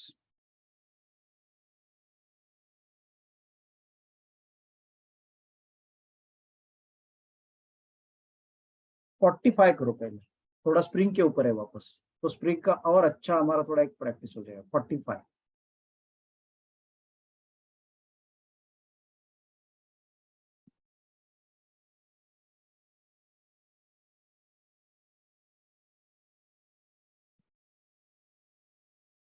सर हाँ स्टिफनेस म्हणजे कॉन्स्टंट घ्यायचा का? हाँ, stiffness means K. Spring constant is also called as stiffness. You can write in your textbook, अपना नोटबुक। किसने पूछा? ईशा, ओके।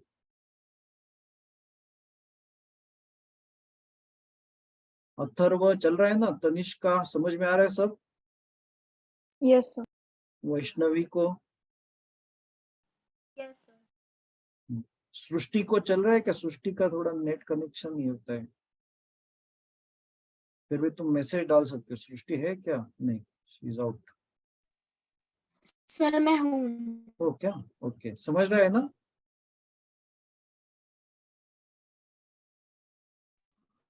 हाँ सर। चलो ये वाला 45 करो। और कल का तो मैंने डायरेक्टली ग्रुप पे डाल दिया, तो ग्रुप पे देखो।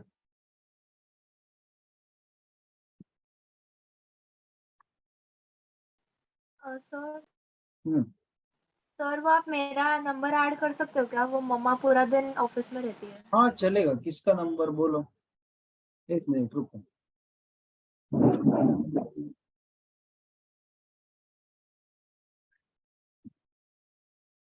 हाँ ठीक है, बोलो तुम्हारा नंबर। मैं इधर सर वैष्णवी। हाँ सर वैष्णवी। वैष्णव। ओके, 94 94 220 हाँ 111 हाँ 01। ठीक है। वैष्णवी नाम से ना तुम्हारा नंबर है? 942220 करेक्ट है ना? देखो तुम स्क्रीन पे दिख रहा है। हाँ करेक्ट है सर। चलो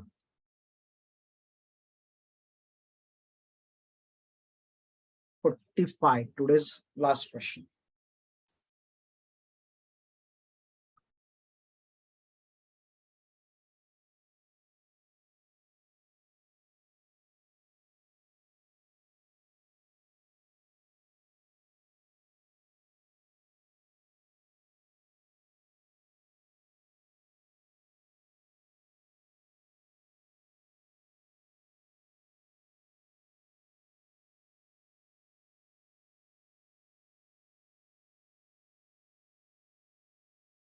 मेरे ख्याल से अभी नेक्स्ट वीक में हाँ आंसर सी है इसका। आंसर 45 का आंसर यस करेक्ट निकाला क्या इसने? सी नहीं है, सी नहीं है। किसने सी बोला? मनस्वी। नहीं सर आया। ए क्या आंसर? तो साइन हाँ, अलग किसका ए आया? वेदांत। ए है। कैसे किया है वेदांत, बोलो। सर बॉन्ड फोर्स लगेगा, फिर स्प्रिंग को स्प्रिंग हाँ फोर्स लगेगा। मतलब इसको एम एम किया ना, एम का पीपीडी निकाला। हाँ स्प्रिंग फोर्स किधर लगेगा? ऊपर ना। ऊपर। हाँ तो वो कितना रहेगा स्प्रिंग का फोर्स? kx। के एक्स। हाँ और ये पूरा है तो नीचे क्या लगेगा? M G. mg और ऊपर एफ बी। बस यही इक्विलिब्रियम है ना इसमें। हाँ सर। तो क्या आएगा इक्वेशन? kx is equal to K X equals same ना M G minus sir M G minus F भी होगा हाँ ना? सॉरी सॉरी मैंने उल्टा लिखा।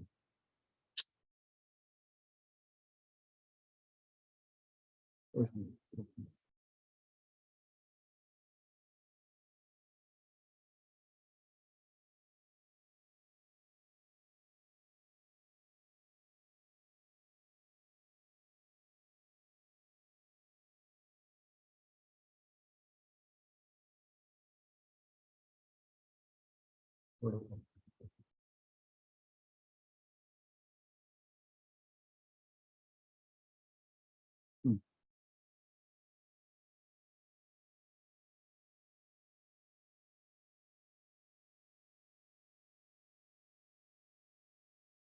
मतलब ऊपर वाले ऐड कर देते ना पहले से एकदम।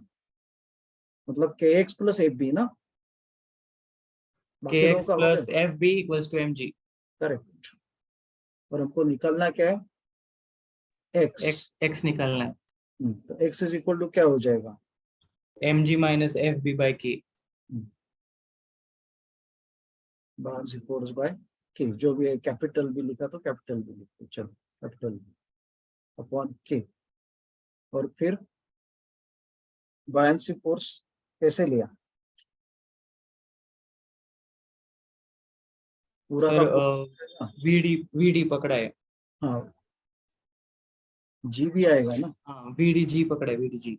वीडीजी पकड़ा मतलब होगा ही ना वीडीजी। डी इज डेंसिटी हाँ ऑफ लिक्विड ना। और इस वी को क्या लिखा फिर?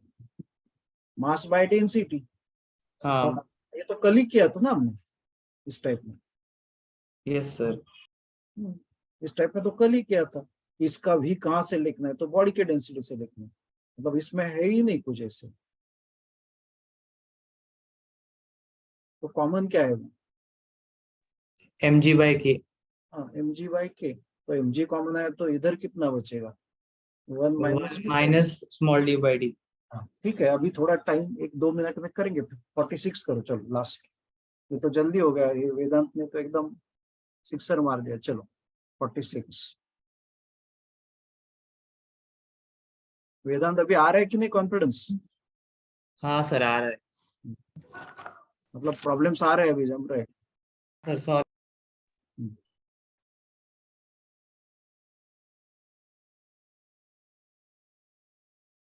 चलो लास्ट क्वेश्चन करें। मैं बोल रहा हूँ कि अभी मंडे को ना ऐसे इसको थोड़े अगले शीट के थोड़े प्रॉब्लम करके खत्म करके तुम्हारे ऊपर छोड़ देता हूँ, और ट्यूसडे से हम लोग इलास्टिसिटी स्टार्ट करेंगे। मतलब पीछे वाला इलास्टिसिटी भी मैं भर के लेता हूँ, मतलब पीछे वाला इलास्टिसिटी का रिवीजन जो मैंने तुम लोगों का लिया है, और फिर इलास्टिसिटी ही टॉपिक स्टार्ट करेंगे आज। मतलब सिलेबस आगे जाएगा। समझा क्या सबको? अभी फ्लूइड्स बहुत हो गया। अभी नेक्स्ट टॉपिक स्टार्ट करेंगे। अभी मंडे को सेकंड शीट से थोड़े एग्जांपल्स लेंगे, बस मंडे 1 घंटा। फिर ट्यूसडे से अपना इलास्टिसिटी का टॉपिक स्टार्ट हो जाएगा।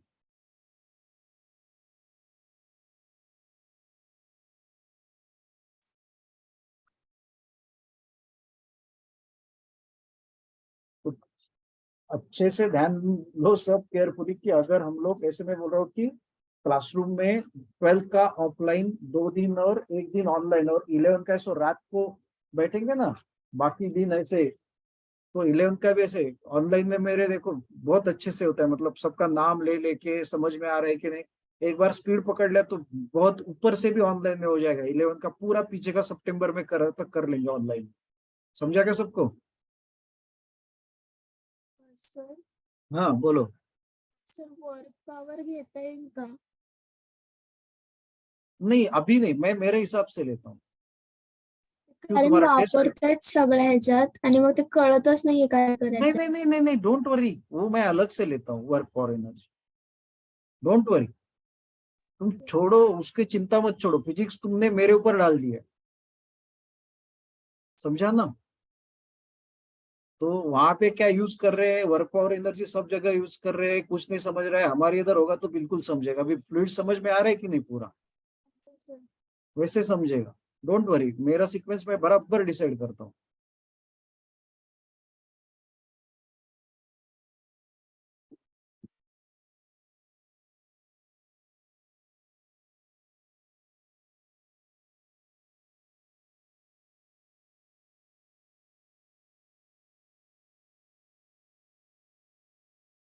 कुणाल का चल रहा है क्या रे? हाँ सर। सरवीर, एक कोई तो निकल गए हैं, किसी का कनेक्शन टूट गया, पता नहीं।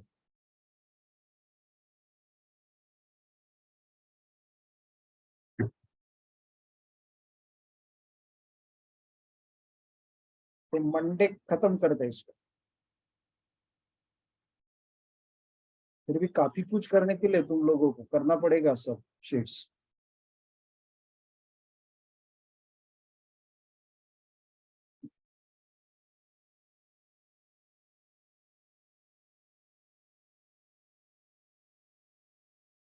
वो ईशा, जो ईशा ही पूछ रही थी ना, वो वर्क पावर जो एनर्जी है ना, हाँ सर. वो मैं 11 का समझ के ऊपर से करता हूँ। मतलब मोशन 1D 2D, समझ में आया ना? ओके. NLM ऐसे करते करते WP तक कभी ना कभी जाएगा वो। और मुझे ऐसा लगा तो वहां पे बीच में मैं समझा दूंगा, मतलब इलेक्ट्रोस्टैटिक्स में लग रहा है, लेकिन तुम डोंट वरी, उसके बीच में मैं सब कैलकुलस लिया तो सब तुम्हारा ऐसे बहुत सारा खत्म ही हो जाएगा ऐसे किस्सा। सर डी आ रहा है क्या आंसर? भी आ रहा है क्या? इसने सॉल्व किया करे? हाँ सर, वो अब थ्रस्ट और वेट ऑफ फ्लूइड का ही है कॉन्सेप्ट।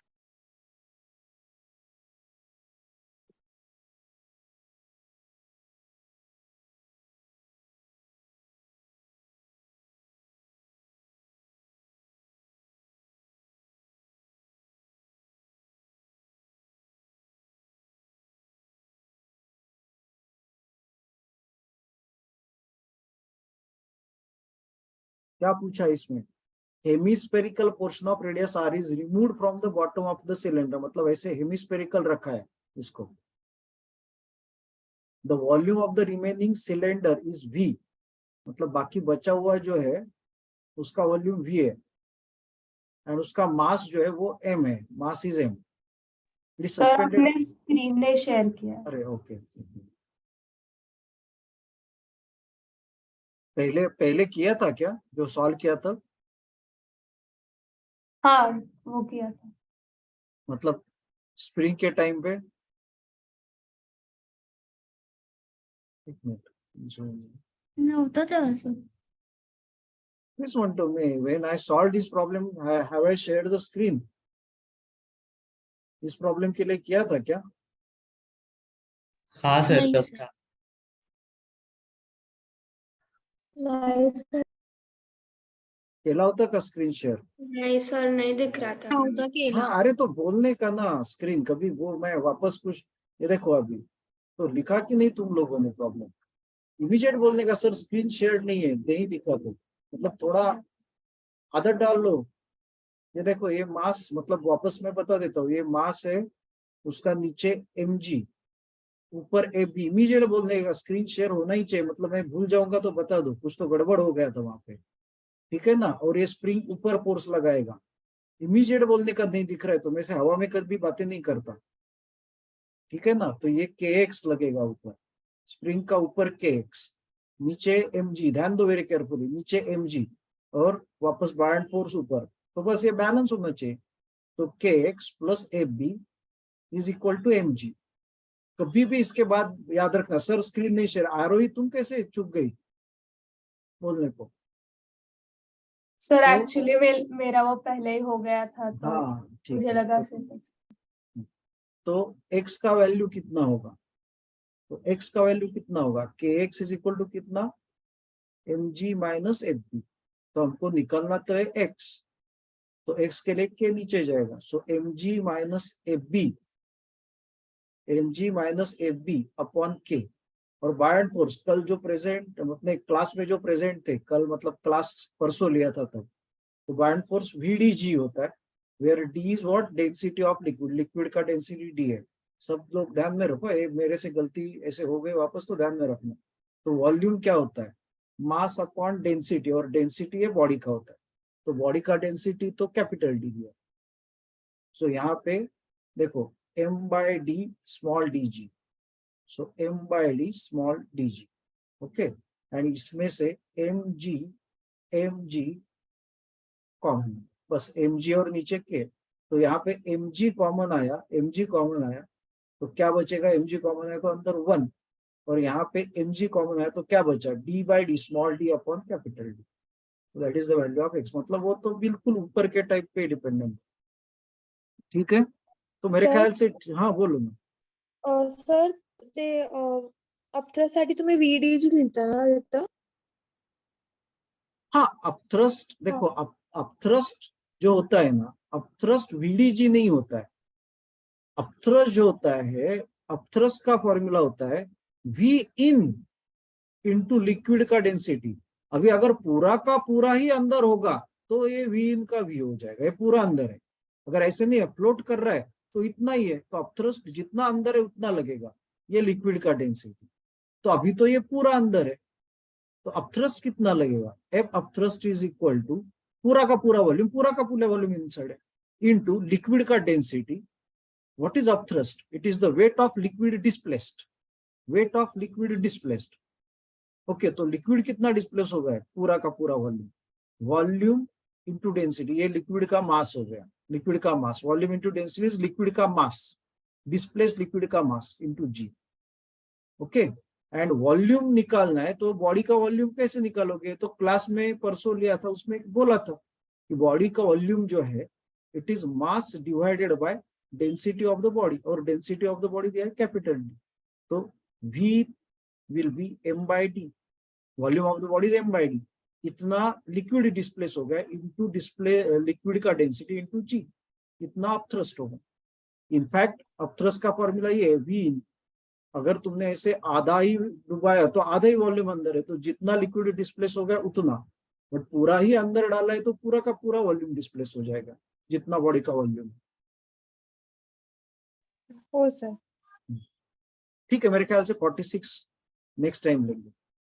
46 लेके थोड़ा सेकंड वाला शीट करके मंडे को खत्म करेंगे, ठीक है। चलो सर 46 आंसर डी आहे का? हाँ यस, कोणाचं Okay, आलं? sir. तनिष्का. हा हा बिलकुल, बघू आपण, ते काय मला वाटतं सोपाच आहे तो प्रश्न। हो सर. सर तोच वापरते अपथ्रस्ट वाले। हाँ अपथ्रस्ट वाला, लेकिन बस ऊपर से फोर्स लगाना पड़ेगा, प्रेशर रहना पड़ेगा ना। Yes sir. हाँ हाँ सर। वो देखना पड़ेगा, बस एच रो जी लेके करना पड़ेगा ना। हाँ सर. हाँ एच रो जी, और उसके Sir, फोर्स into में area. कैसे कर, इनटू एरिया ना।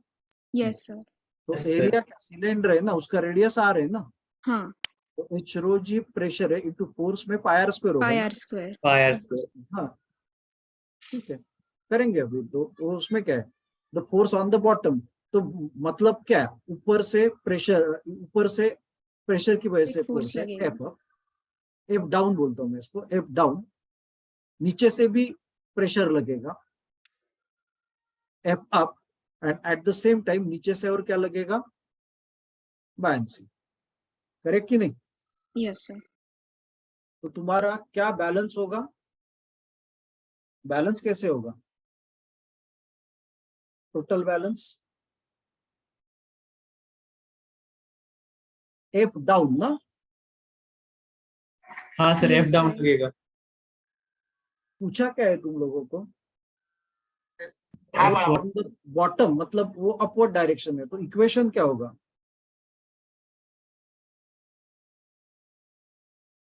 इक्वेशन क्या होगा, मतलब बॉटम, ठीक है हम लोग ना थोड़ा ऐसे खिचड़ी वाला ऐसे यूज कर रहे हैं, मतलब एफ टॉप बोलते, एफ डाउन नहीं बोलते, एफ टॉप बोलते, एफ टॉप, और ऊपर इधर से क्या लगेगा, एफ बॉटम, F वो bottom. भी प्रेशर की वजह से लगेगा, और यहां से ऊपर क्या लगेगा, एफ बायंसी, करेक्ट ना।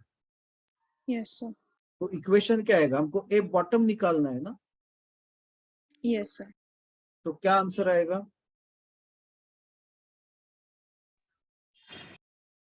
F bottom minus F top is equal to F buoyant. F bottom minus F top is equal to F buoyant.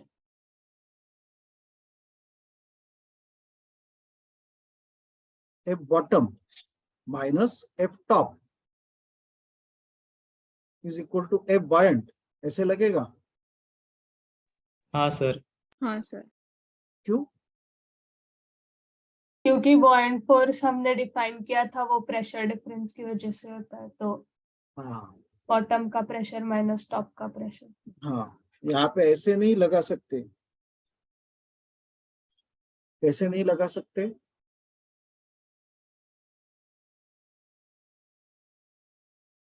Buoyant force तो उसका डिफरेंस ही होता है ना, इनफैक्ट ये ऊपर से इसको ये किया है ना,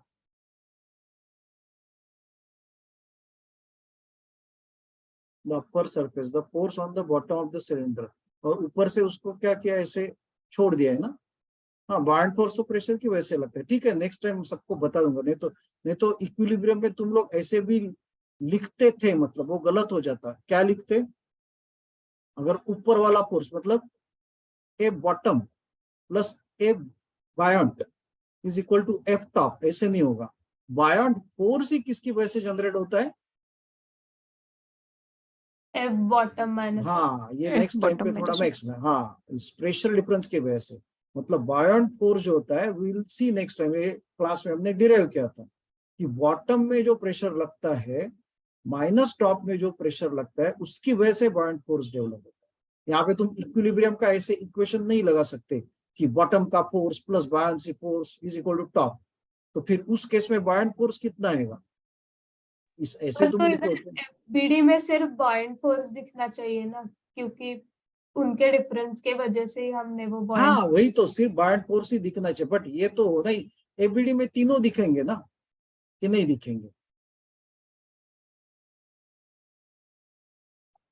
तीनों एक साथ नहीं दिखेंगे, अगर टॉप और मतलब बॉटम लेना हाँ है तो हाँ तीनों एक साथ, इसको नहीं दिखाएंगे फिर, और टॉप और बॉटम में से जो प्रेशर का फोर्स आता है, हम लोग मतलब यहाँ पे मैं लिख के रखता हूँ कि डिस्कस, सब लोगों के लिए, बाकी लोगों को समझ में आया, discuss how buoyant force is generated. ये डिस्कस करके प्रॉब्लम सॉल्व करेंगे सर। समझ में आया क्या सबको? Yes, sir. जनरेटेड, तो सबको फिर समझ में आएगा।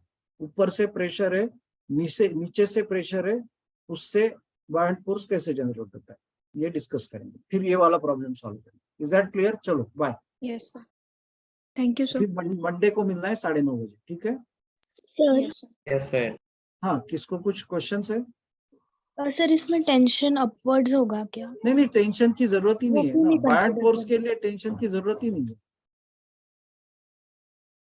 वो बस पकड़ने के लिए रखा है। यहाँ वेट भी हम लोग कहाँ ले रहे हैं, उसका वेट भी नहीं ले रहे, टेंशन भी लेने की जरूरत नहीं, सिर्फ बायोन फोर्स निकालना। बायोन, देखो buoyant force is F top F bottom minus F top, बस। Okay okay, yes sir, thank you. हम बात कर रहा था। सर मृगाक्षी। हाँ, और जो टेंशन है ना थ्रेड में, it will balance to apparent weight, वो तो हम लोग ले ही नहीं रहे। Yes sir. Balance to apparent weight, मतलब ऐसे पकड़ो तुम कि इसका अपैरेंट वेट जो भी है, मतलब बायोन फोर्स ही बोलो ना, इसका अपैरेंट वेट जो है, मतलब अगर देखा जाए तो, मतलब अपैरेंट वेट मतलब बायोन फोर्स नहीं। अगर इसका वेट 100 न्यूटन है और सब पकड़ के अगर बायोन फोर्स 20 न्यूटन आया, तो नीचे अपैरेंट वेट कितना आएगा? 80 न्यूटन, और ये टेंशन आएगा 80 न्यूटन। वो तो हम लोग एफबीडी में ले ही नहीं रहे। Apparent weight will be balance to that tension. हम लोग को सिर्फ उन्होंने क्या पूछा है वो निकाल रहे कि क्या पूछा है, force on the bottom of the cylinder by the liquid, by the liquid, इतना ही निकालना है। Is that clear? तो टॉप का Yes, sir. लिक्विड का फोर्स, बॉटम का लिक्विड का फोर्स माइनस टॉप का लिक्विड का फोर्स इज इक्वल टू क्या होता है? Buoyant force. समझा क्या? हाँ सर। तो देखेंगे नेक्स्ट टाइम।